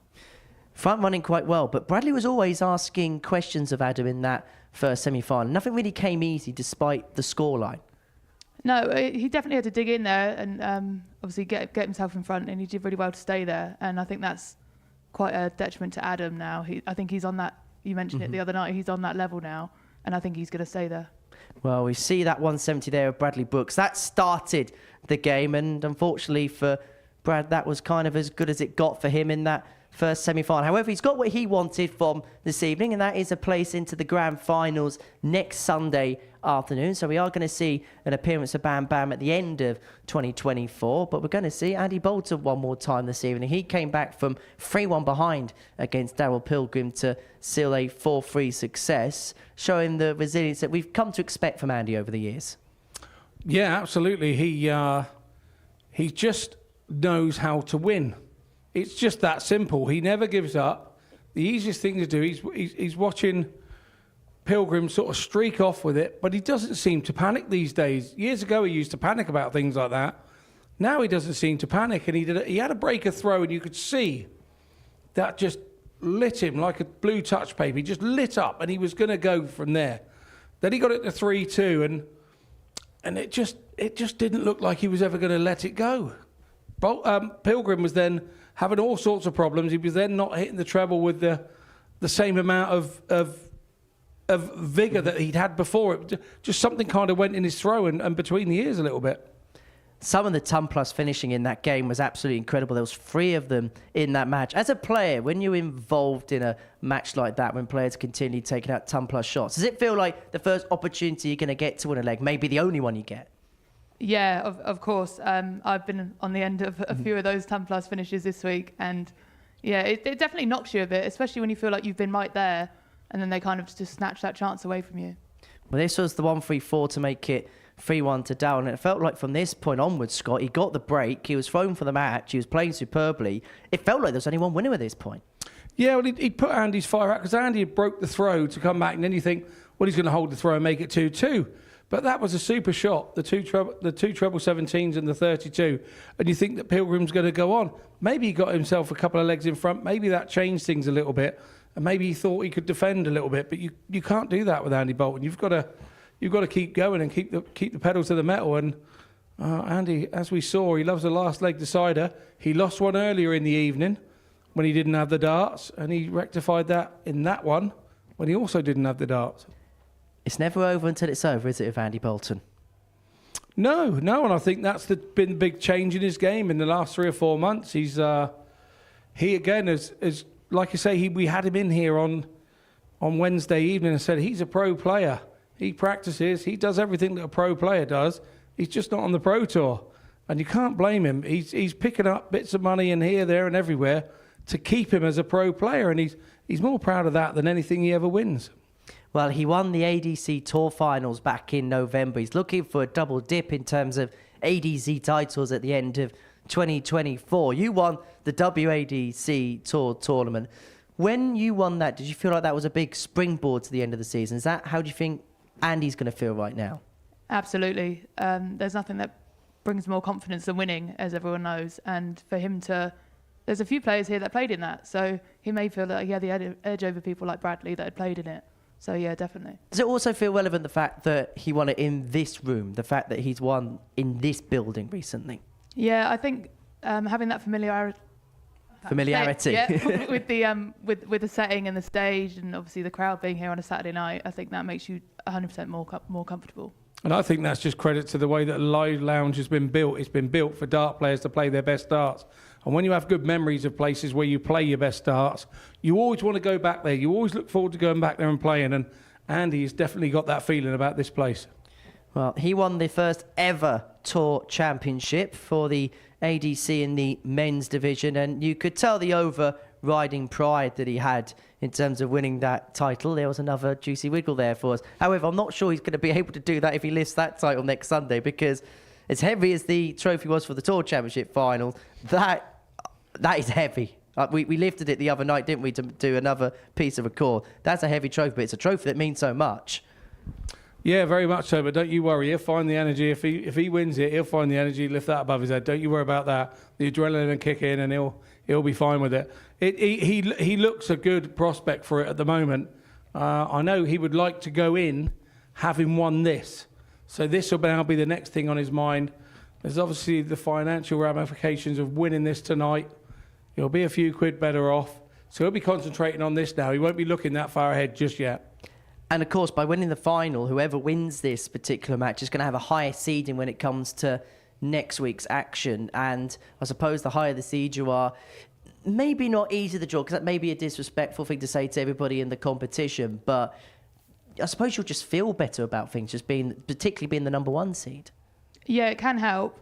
I mean, the seeding didn't necessarily pan out like that for obviously my tour championship, and I was very fortunate to get through. And I was playing Angela, who was, I think, the number 5 seed. So yeah, it has its pros and cons.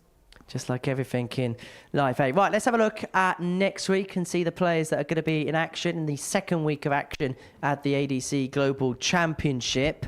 Adam Mould, ADC's perennial player when it comes to vault wins, is involved in Group A alongside Gary Stowe. Marvin van Velzen, the former Super Series champion, will also be in action. Even Poulsen, our Danish qualifier. And then Devon Peterson in Group C is probably the name that stands out. And Shane Haywood, a player who has played here at the Super Series a few times. And every single time he plays here, he's improving. He beat Tom Sykes in the final en route to qualifying for this. Yeah, that's an interesting one because Tom Sykes has been absolutely flying, hasn't he, lately? So for him, that's all sort of like good mindset for coming in here. I'm looking forward to seeing Joe Croft, a name that we know within darts forever and a day. And I'm looking forward to seeing him. I'm looking forward to seeing what shape Devon's in. So Devon's going to be down in, I think, Group C. And yeah, Adam Mould, he's fast and furious and likes to get involved. And yeah, I like watching him play as well. So there's a few there that I think we're going to keep our eye on.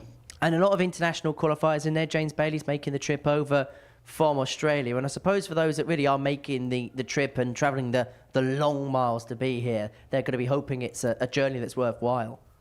Yeah, they would hope so. And I think it's also interesting for players that have got that opportunity now. Obviously, the ADC is growing. It's going into new regions. So it gives more players opportunities. Well, it gets underway 9:30 Monday morning on Pluto TV. Right, let's have a look and see what's happened this evening as we look ahead to this evening's final between Adam Lipscombe and Andy Bolton. That's going to get underway in just under 5 minutes' time. In the semi-finals, Adam got the better of Bradley by 4 legs to 1, whilst Andy Bolton beat Daryl Pilgrim by 4 legs to 3. Let's begin talking and previewing the final then between Adam and Andy.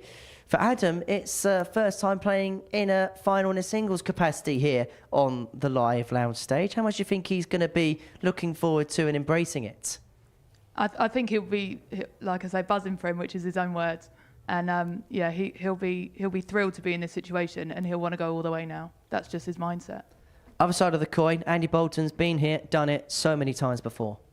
Yeah, he has, and obviously on this occasion in the final, they put up in the back room, I believe. Yes. So it's not chosen who throws where. So there could be a few nervy darts before they even get out there. But yeah, I'm really looking forward to this one. You know, your head says Andy's got everything in the package to win this tonight, but your heart says Adam Lipscombe's got everything inside here as a crowd to help him go over the line. I think it's an intriguing final. How key could Andy Bolton's experience be? Because effectively this is going to be like an away game for him because he's playing in front of a crowd that's pretty much Adam Lipscombe's zone. How much could his experience, having played for so many years, come into play to try and almost shut the noise out a little bit? I think it'll be massive. In terms of obviously experience, he's probably the most experienced here, him and James. So I think he'll be used to it. He won't let the crowd get to him. And I've only known Andy for a short period, but he just seems like nothing phases him at all. What feels like the key components behind winning this final, Scott? I think the early doors. I don't think Adam can afford to go behind again. He's played his get-out-of-jail card on that. But then saying that, so has Andy. But I think Andy will want to come out and dominate like he did the first game of the evening. And if he does that, Adam's got a lot of problems. But at the same time, if Adam dominates, he won't take his foot off his throat. So I think it's just an intriguing game.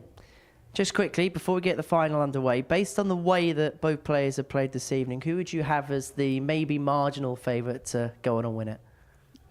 Like you say, my head says Andy, but my heart is definitely Adam all the way. Split loyalties. Gemma, Scott, thank you very much for now. It is time for our final here at the Live Lounge in Portsmouth. It is Adam Lipscombe up against Andy Bolton. The winner will be one of the top 2 seeds for the grand finals next Sunday afternoon and will win a cash bonus. It's game on for the final.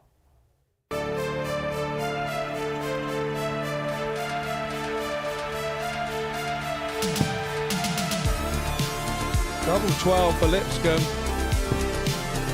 Double 6 now And a monumentous win for the big baby.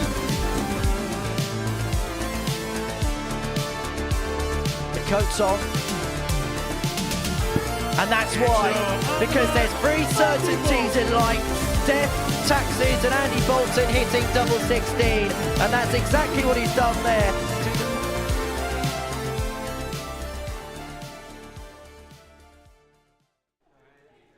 Ladies and gentlemen, welcome back to the ADC Global Championship here from the Live Lounge in Portsmouth.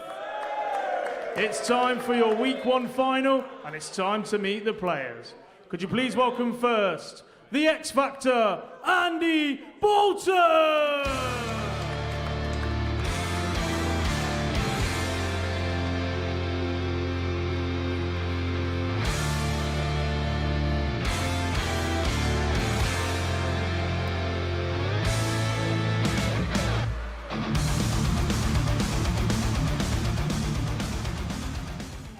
And his opponent, make some noise for the baby boy, Adam Lipscombe!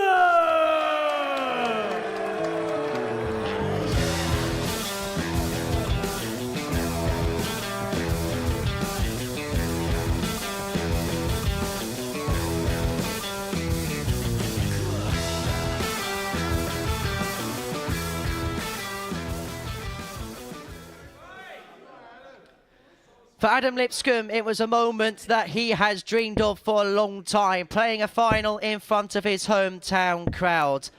He's been waiting a long time to do this. Many a Modus Super Series trip here hasn't yielded this end result, but he could be within a win of picking up his first weekly title and becoming one of the top 2 seeds for the grand final come next Sunday. But standing in his way, Andy Bolton, the 51-year-old from Ardrossan in Scotland.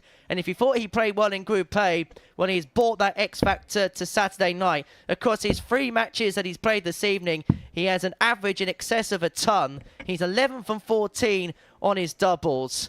And the ADC Tour champion, well, he's going about his business beautifully here at the Global Championship. He is the favourite to go and win this final, but Adam Lipscombe has got a factor that not many can have, and that is a home crowd on his side. Bolton won the pull-up in the practice room. He'll throw first in this best-of-7 leg finale. Scott Mitchell is alongside myself, Henry Deacon, here in the commentary box to describe it all. Yeah, absolutely. We've probably come to the two who have done the best tonight. There's no two ways about it. Adam had a slow start, didn't he, with the Sebastian Bialecki game, but he hasn't looked back since. And Andy Bolton is, you have to say, that last game with Daryl Pilgrim ground his way to a win, and it looked like a grounder. And then you look over at the average, and he's done a 99.52. He's done 100 average. 85. And made it look simple. Well, both players finishing this evening has been on point. In fact, Andy Bolton's missed just 1 dart at a double 16 all evening. Altogether, he's only missed 3 darts at a double, and one of them was at the bullseye, 11 from 14. Adam also strong on the doubles as Daryl Pilgrim watches the final after an evening's hard work's completed. 9 from 16 across his 3 matches. Adam Lipscombe this evening. But Bolton, to win this first leg, has got 6 darts from a checkout he took out to help change the semi-final in his favour. The 1-2-1 gave him the springboard to move forward, and he's left himself on 32 after 12 here to consolidate the throw in the opening leg. 100. Andy, you require 32. Here we go then. Double 16. Game's on the first leg. Andy Bolton. Bolton takes the first leg out. A 14 darter for the X Factor to lead 1-0. To throw first. Game on. Now, I honestly think that was a more steady throw at the double 16, the first dart. It was a don't do anything silly with the dart throw. It was and then line up with the next 2, because Lipscombe was back where he was on 157 at the time. I don't think there was a big panic for him. 44. Well, the pattern of play in the first leg probably is a surprise, because if you have a look at the scoring numbers of both players, there's a 12-point gap in terms of the players' overall nightly average. Andy went into this final having averaged 100.53 across his 3 matches, the 2 group games and his semi-final, whereas Adam came into this match with a running total of 88.06, a 12-point chasm, which effectively is pretty much a score in each leg on average. Yeah, totally agree with that, mate. Good stats.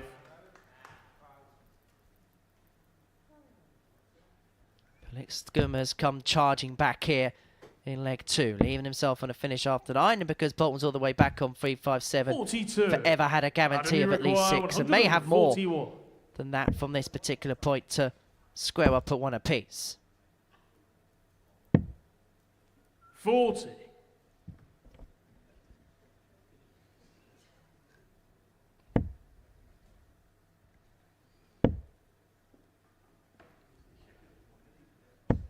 $60. Adam, you require 101. Well, Adam would have liked to have been under this 101. He's found himself where he is. 49. He's okay because Bolton's back on 255. Someone's enjoying themselves. And why wouldn't you enjoy yourself on a night like tonight? Lipscombe 99. On 52 to square this contest up at 1-1. Bolton is just chipping away at the Lipscombe throw, slowly but surely. And he has left himself on a finish. It is a big one, the 156. 156. And there's the third half and half placard of the evening.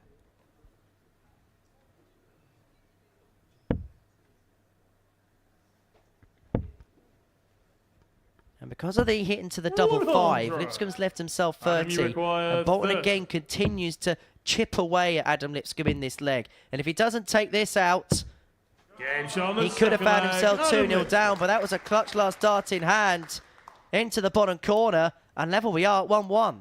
Third leg, yeah, indeed. First. Has a little look at that dart in his hand, saying thank you very much.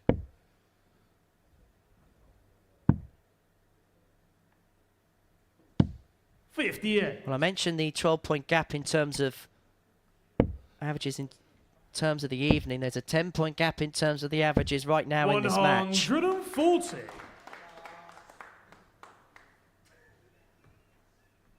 Still early days, but that dry score of Andy there, twin with the 140 of Adam, may give the local lad a glimmer of a hope of a break of throw, particularly after that 60 there from the X Factor.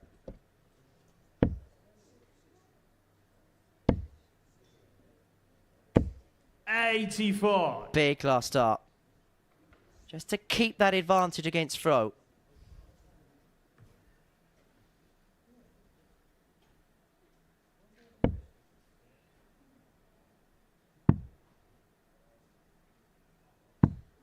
$58. Really not happened for Andy Bolton in this leg. 9 darts thrown and he hasn't found a power treble yet.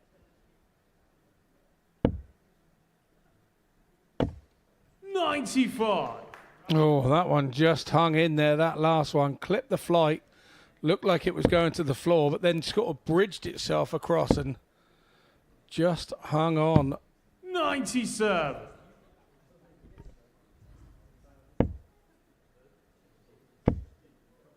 The one thing these two do know is in the seedings, the winner will not be lower than seed 2 at the worst. And the runner-up will not be lower than seed 4 at the worst. 100. Adam, you require 82. Well, this is for the break of throw. Adam Lipscombe needs it at some point in this final, and this may well be the most tangible opportunity he gets. 9 scored with dart 1. 73 left, was looking at 33 to leave himself tops. 30. Andy, you require 128. Andy Bolton find another mid-range finish to save his throw.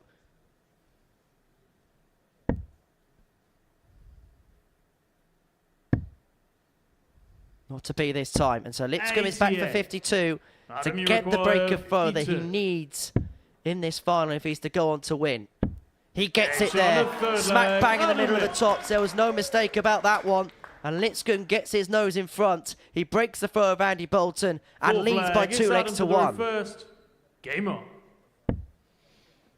Yeah, you mentioned the averages earlier, and Lipscombe has lifted his by 5 or 6, and Bolton's has dropped by 5 or 6, and now they're starting to meet in the middle.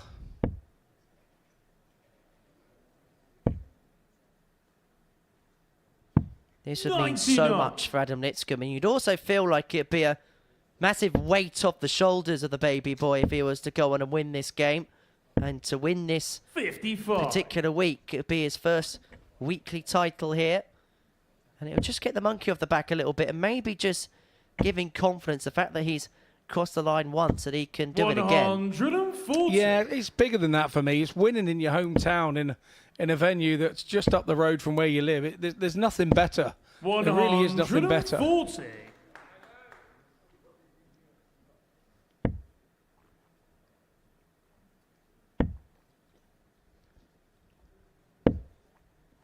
$52.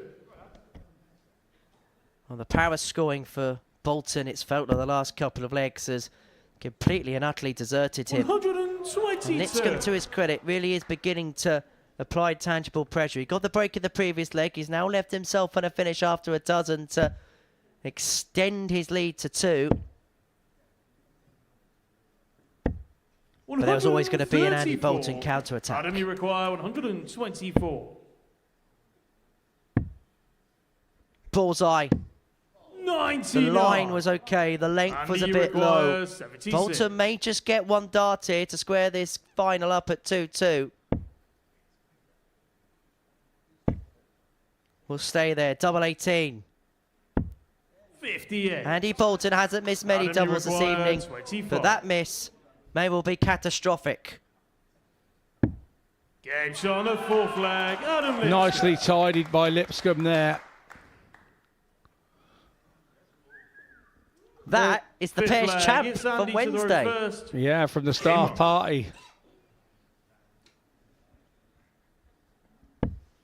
That was our bow. However, from one winner to another, 59. Adam Lipscombe here is a leg away from his biggest win on this stage. He's yet to win a weekly title. He's 3-1 up against Andy Bolton, a man who's appeared at 3 Modus Super Series Champions Weeks, and he has taken the throw at the beginning of this 5th leg.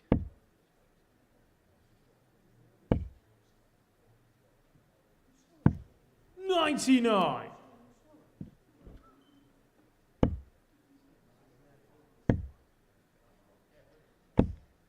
Well, first time in this 66. situation, and it doesn't feel like Adam Lipscombe's feeling the nerves.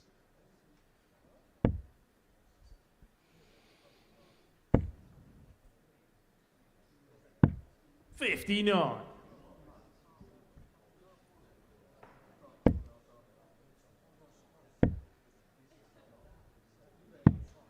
$84.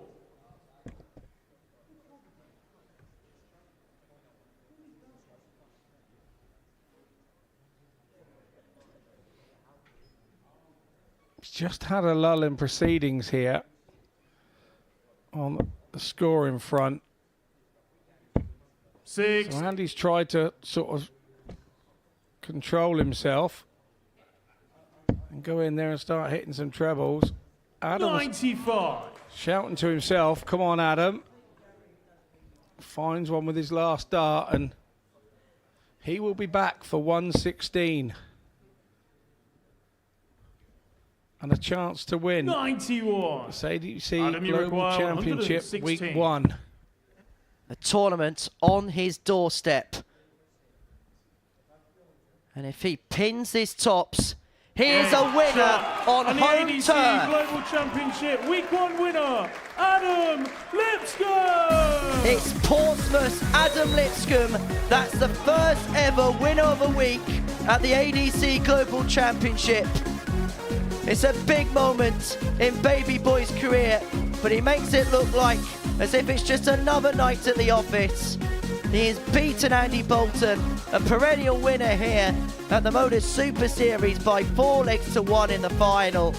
A 116 checkout to seal it. When it mattered most, he was cool, he was calm, he was collected. It is the biggest win of his career so far. Of that, there's no doubt.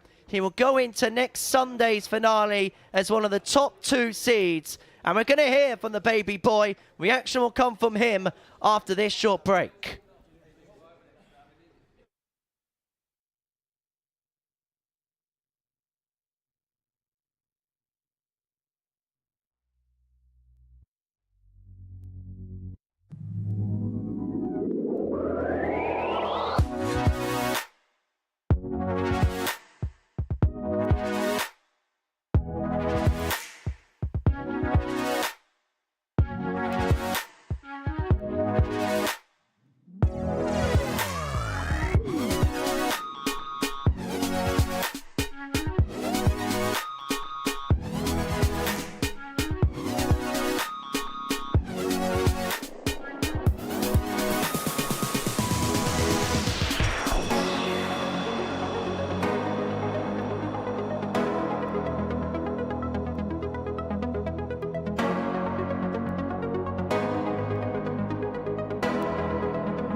Welcome back to the ADC Global Championship. It's a tournament that's going to be competed by 24 players from 12 nations, but it's a player who's literally just travelled up the road from Portchester this morning that's gone on and won the first week. Adam Lipscombe, many congratulations. This has been such a long time coming for yourself.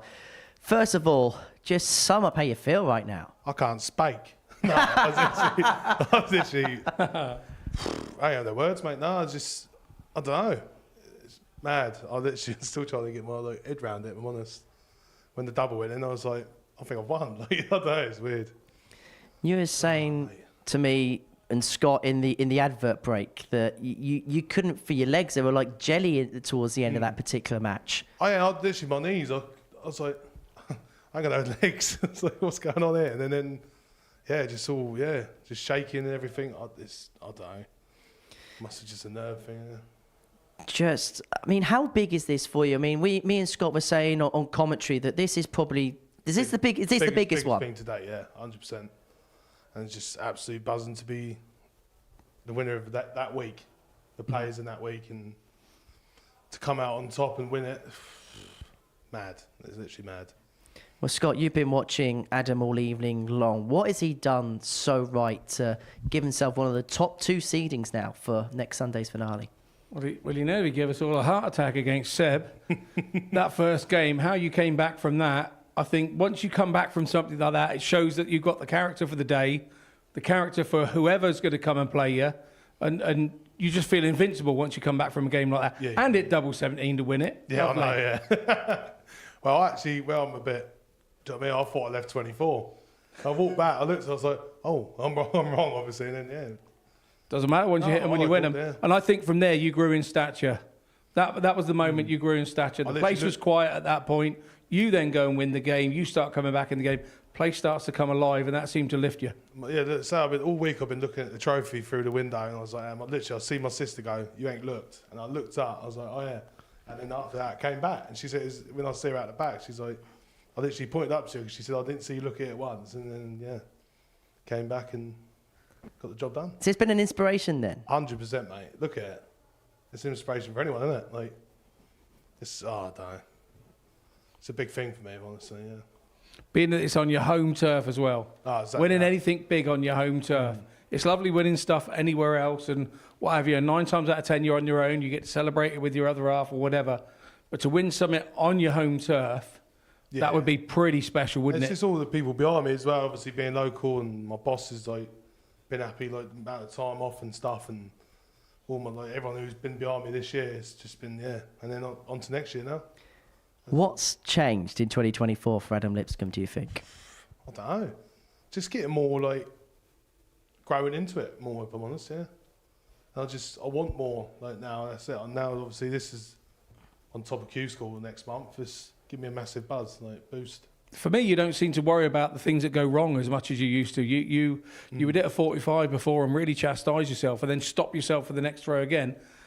This last week, you've been going up there. If you hit 45, you hit 45. Yeah, I'll deal with it next time. And you go and hit a 140 or a 123 or a 125, and you seem to sort it out. And you can see that's going through your mind. I've always had a thing with my dad. He always just go, if I hit something bad, he'd go, don't worry, keep plodding, it'll come in a minute. And then, that's what I've been sort of going off. Yeah, it will come, but... Do you want to have a look at the checkout that sealed it? Yeah, can do, mate, yeah. Your body, you said, was like jelly at this particular moment in I think time. I stopped for the tops, to be fair. You certainly did. God, look at that. What's that moment like? What was going through the head? Was anything going through the head? Just barsh when I at the end of it. Oh, so happy. I just can't believe it. I don't even think I still won. I can promise you. I'll tell you what. Pinch your arm. Pinch your arm. You're not dreaming. I promise you, you are not dreaming. You have won this week. It's been a big thing for me to come here and win one. You know what I mean? I think my missus is even crying. Bless her. She knows how much. But it will change the outlook for this building for you for the rest of your life. That's what happens when you win something special here. I say now, I walked in here and I've won a night, and then I won a weekend. So I'd say so I'm buzzing with that. Regardless of what happens next, I can honestly say I've walked in here and walked out champion there, of the night, obviously. Yeah. So you've gone from one biggest night of your life, and I'm pretty fair in saying whatever the scenario, next Sunday afternoon is the biggest day of darts you've ever played in. Yeah. So how do we feel going into that one? You're going to be one of the top seeds. We don't know whether you're going to be number 1 or number 2 yet. We'll confirm that at the end of next Saturday. But you're going to be one of the top seeds for a global championship, which is going to be televised, and the possibility to become the first player to win a tournament of this stature. This must be... We spoke about the pinch me a few moments ago, but this must be exactly that. Oh, 100%, mate. Yeah, it's just... It's massive, like for me anyway, and then to carry on now with that behind, this behind me, and then whatever next behind me, it's just a big boost. There's going to be a party here Sunday afternoon. It will be. Yeah, everyone. I can't wait to turn my phone on. Go ping, ping, ping, ping. It's like all night, I think, but I'll leave it till tomorrow morning now. I don't think you know about it, but there was a placard in the auditorium during play this evening when you qualified for the semi-final, with people RSVPing the dartshot.tv website to make sure that this place was sold out for you on Sunday afternoon next week. Yeah, it's mad. Hopefully, I'd say, got no words. Well, I do want to ask you about this. We spoke early on this evening, and we spoke about how the Modus Super Series gave you as a player a platform, but maybe the ADC as an organisation was something that gave you confidence, able to say that actually I'm not just a player from Portsmouth that gets an invite because of my locality. I am here because I'm a genuinely very good dart player. Yeah, that was another thing for me. When I had my first invite here, and then I had another invite. You'd have in my head, sort of say like people was like, "Oh, how'd you get?" And then I thought I went out my way, done the ADC stuff, won a qualifier. I think it was here, the first one. Then I won the bout, and that's sort of like a qualifier as well. And then went to this the global championship qualifier in Bradmore Farm, and then turned out you had like Cam Crabtree there. I beat Johnny Haynes in the final. It was just like one of them days. It just everything was going, and it's like I say, it's done a lot for me, ADC, and so is obviously the Modus as well. And then it's just like I say, it's just more and more now. You treaded a similar path in your career, Scott, where you had your trials and your tribulations, you had your near misses, and then suddenly that eureka moment happens, and it happened for you in 2015 against Martin Adams. The rate that Adam has improved is, I suppose mesmeric because a lot has happened in a short space of time, but it's been real attainable success over the last couple of years. Yeah, absolutely. And the way that it works, it's all about confidence. Now Adam's been here and won in this room with this crowd behind him. There's a certain amount of pressure that comes with that, but he's dealt with it again tonight, and it takes him to another level of confidence. That's what happens. It's not about how much you practice or whatever. It comes to the point where the last bit of the puzzle is between your ears. And once you start believing that you can win and start beating players, then that happens no matter where you go. That stays between the ears no matter where you're playing. And that's the biggest thing for Adam now. He has the confidence to go on and take himself to the next level. And then when you start winning at that level, it's even more confidence, and you go and win at the next level. There's no fast track to this game. One or two may get lucky and go from 0 to 10 pretty quickly. But the ones that have longevity are the ones that do it slowly, steadily, learn along the way, and eventually win the race. So what's the preparation now? You've got 8 days to prepare for next Sunday's finals. What's going to be the plan between now and then? I say just what I normally do. Like I have a lot of like weekly match practice because you've got like such good things in Pompey. Like you've got the Waterville on the Wednesday, Southampton on the Tuesday, and that's good players who also play at Modus. So it's like, that's good match practice, and also probably do a little bit of practice at home as well. Well, Adam, many congratulations. We're going to let you go. Congratulations on your win this evening. And next Sunday, when we see you again, that is what you're going to be playing for. Many, many congratulations. We're going to let you go. Myself and Scott are going to round up what we've seen this evening. These are the results from this evening's action. Adam, thank you so much for your company. Put it there, my friend. Put it there. Right, this is what we've seen. Adam beat Andy by 4 legs to 1 in the final. Andy in that game, Scott, not like once he got up and running early on in proceedings, we thought possibly it could be treading the same path as the rest of the evening, but it almost felt like he ran out of steam a little bit towards the end. Yeah, there's a good possibility with that. I mean, he put himself in a couple of 4-3s, and they take it out of you mentally and physically anyway. Well, those last leg deciders, he didn't come through the first one, but he came through the second one, and maybe that just took that bit of energy out of him. Maybe he thought that, he was going to win it after getting through that one. Who knows? I don't know what Andy thought. But all I do know is he was a humble loser there. He was a good loser there. And I got to say, he's not worried because he's not out of this next weekend. He's at the show next weekend, and that's where he wanted to be at the end of the evening. Gemma's rejoined us in the studio. What a moment that is for Adam Lipscombe. And we heard the emotion in the interview there that he feels like a player now that's not just a local player that's been given an invite, that he is somebody that quite literally now on a world stage can mix it with the best. Yeah, I'm thrilled for him. Obviously, it's great to see somebody that I've known for so many years do so well. And I hope he kicks on from here now. There's no reason why he can't. And I feel like he feels like he deserves to be here now. What kind of impact is this going to have on a local level? I can imagine this place now is probably going to be sold out next Sunday as a result of him making it through to the finals. But from a local perspective, a Portsmouth and a Hampshire perspective, what is this going to do for the game in the local area? Yeah, it should do a lot. I mean, there's nothing more inspiring when you see somebody doing things that you want to do and that some people in the area can do as well. We've got so many good local talents here, and yeah, hopefully that will just inspire people more to play. And the good thing with Adam is he still goes out on that Tuesday night. He still goes out on that Wednesday night. So he can still relate with the players that are around the area, and they can ask him about it. He can pass on bits, and he becomes somebody for them to talk about now. And he's got to embrace it because, you know, he's doing the right thing, and that was a great performance tonight.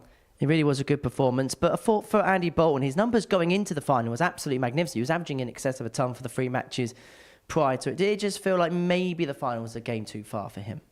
Yeah, maybe. You don't really see Andy switch off, so it was quite a surprise to see that from him. But like Scott said, his main aim was to be here next Sunday, and he's going to be here.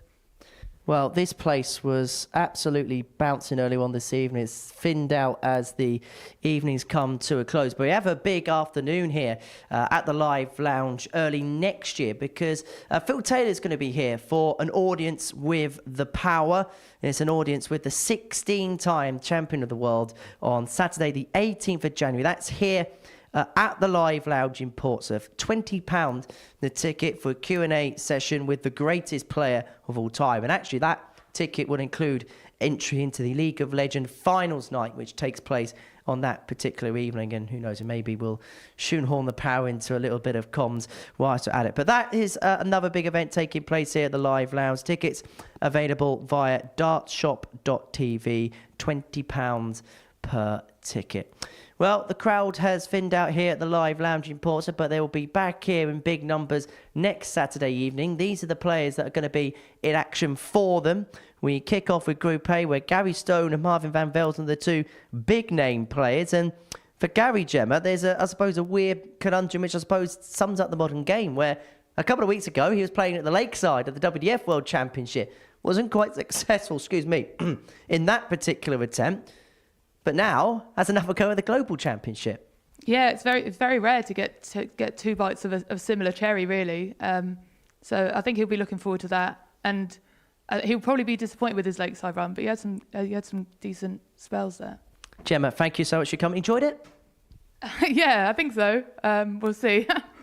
Hope we haven't scared you off, Scott. Always a pleasure. See you Monday morning. See you Monday morning as well. Well, what an evening we've had here at the Live Lounge in Portsmouth, where is the baby boy who's the big winner, Adam Lipscombe, sealing the title here at the Live Lounge in Portsmouth, getting the better of Andy Bolton. But it's a different type of week this week because we don't have 1 winner. We have 4 winners. So Bradley Brooks and Daryl Pilgrim, they'll also progress their way through to the grand finals a week Sunday. The race for this trophy has intensified. 24 began at the beginning of the week, and now there's just 16 runners left in contention to become the inaugural ADC Global Champion. From all of us here from the Live Lounge in Portsmouth, thank you for your company. Bye-bye for now.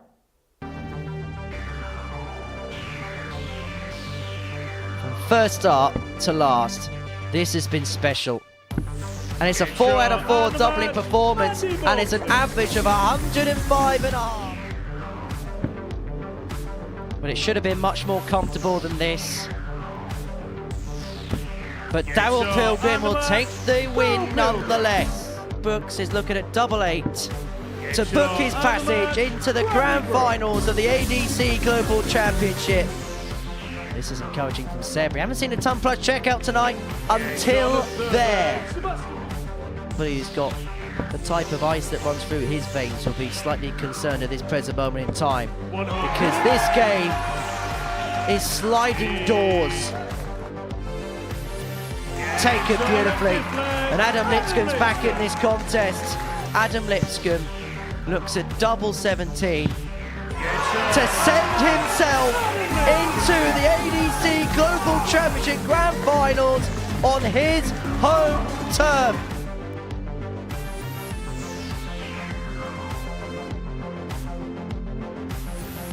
He knows he's in the semi-finals. That was aim number 1, goal number 1. Bradley Brooks hits 8. Tops Group 1. Lead the target open, 32, 112, check. He hits it this time round. He's not sure what happened to the first one. Just explaining that to Adam Lipscombe. He's laying up, I think. No, he's going for it. Nice 170 from him. Double 12 for Lipscombe. Double 6 now. And a monumentous win. If he can find double 16 for the 134. And that's why, because there's three certainties in life: death, taxes, and Andy Bolton hitting double 16. The X Factor, Andy Bolton! Baby boy, Adam Lipscombe! A tournament on his doorstep. And if he pins this tops, he is a winner on and home the ADC turn. Global Championship Week 1 winner, Adam Lipscombe!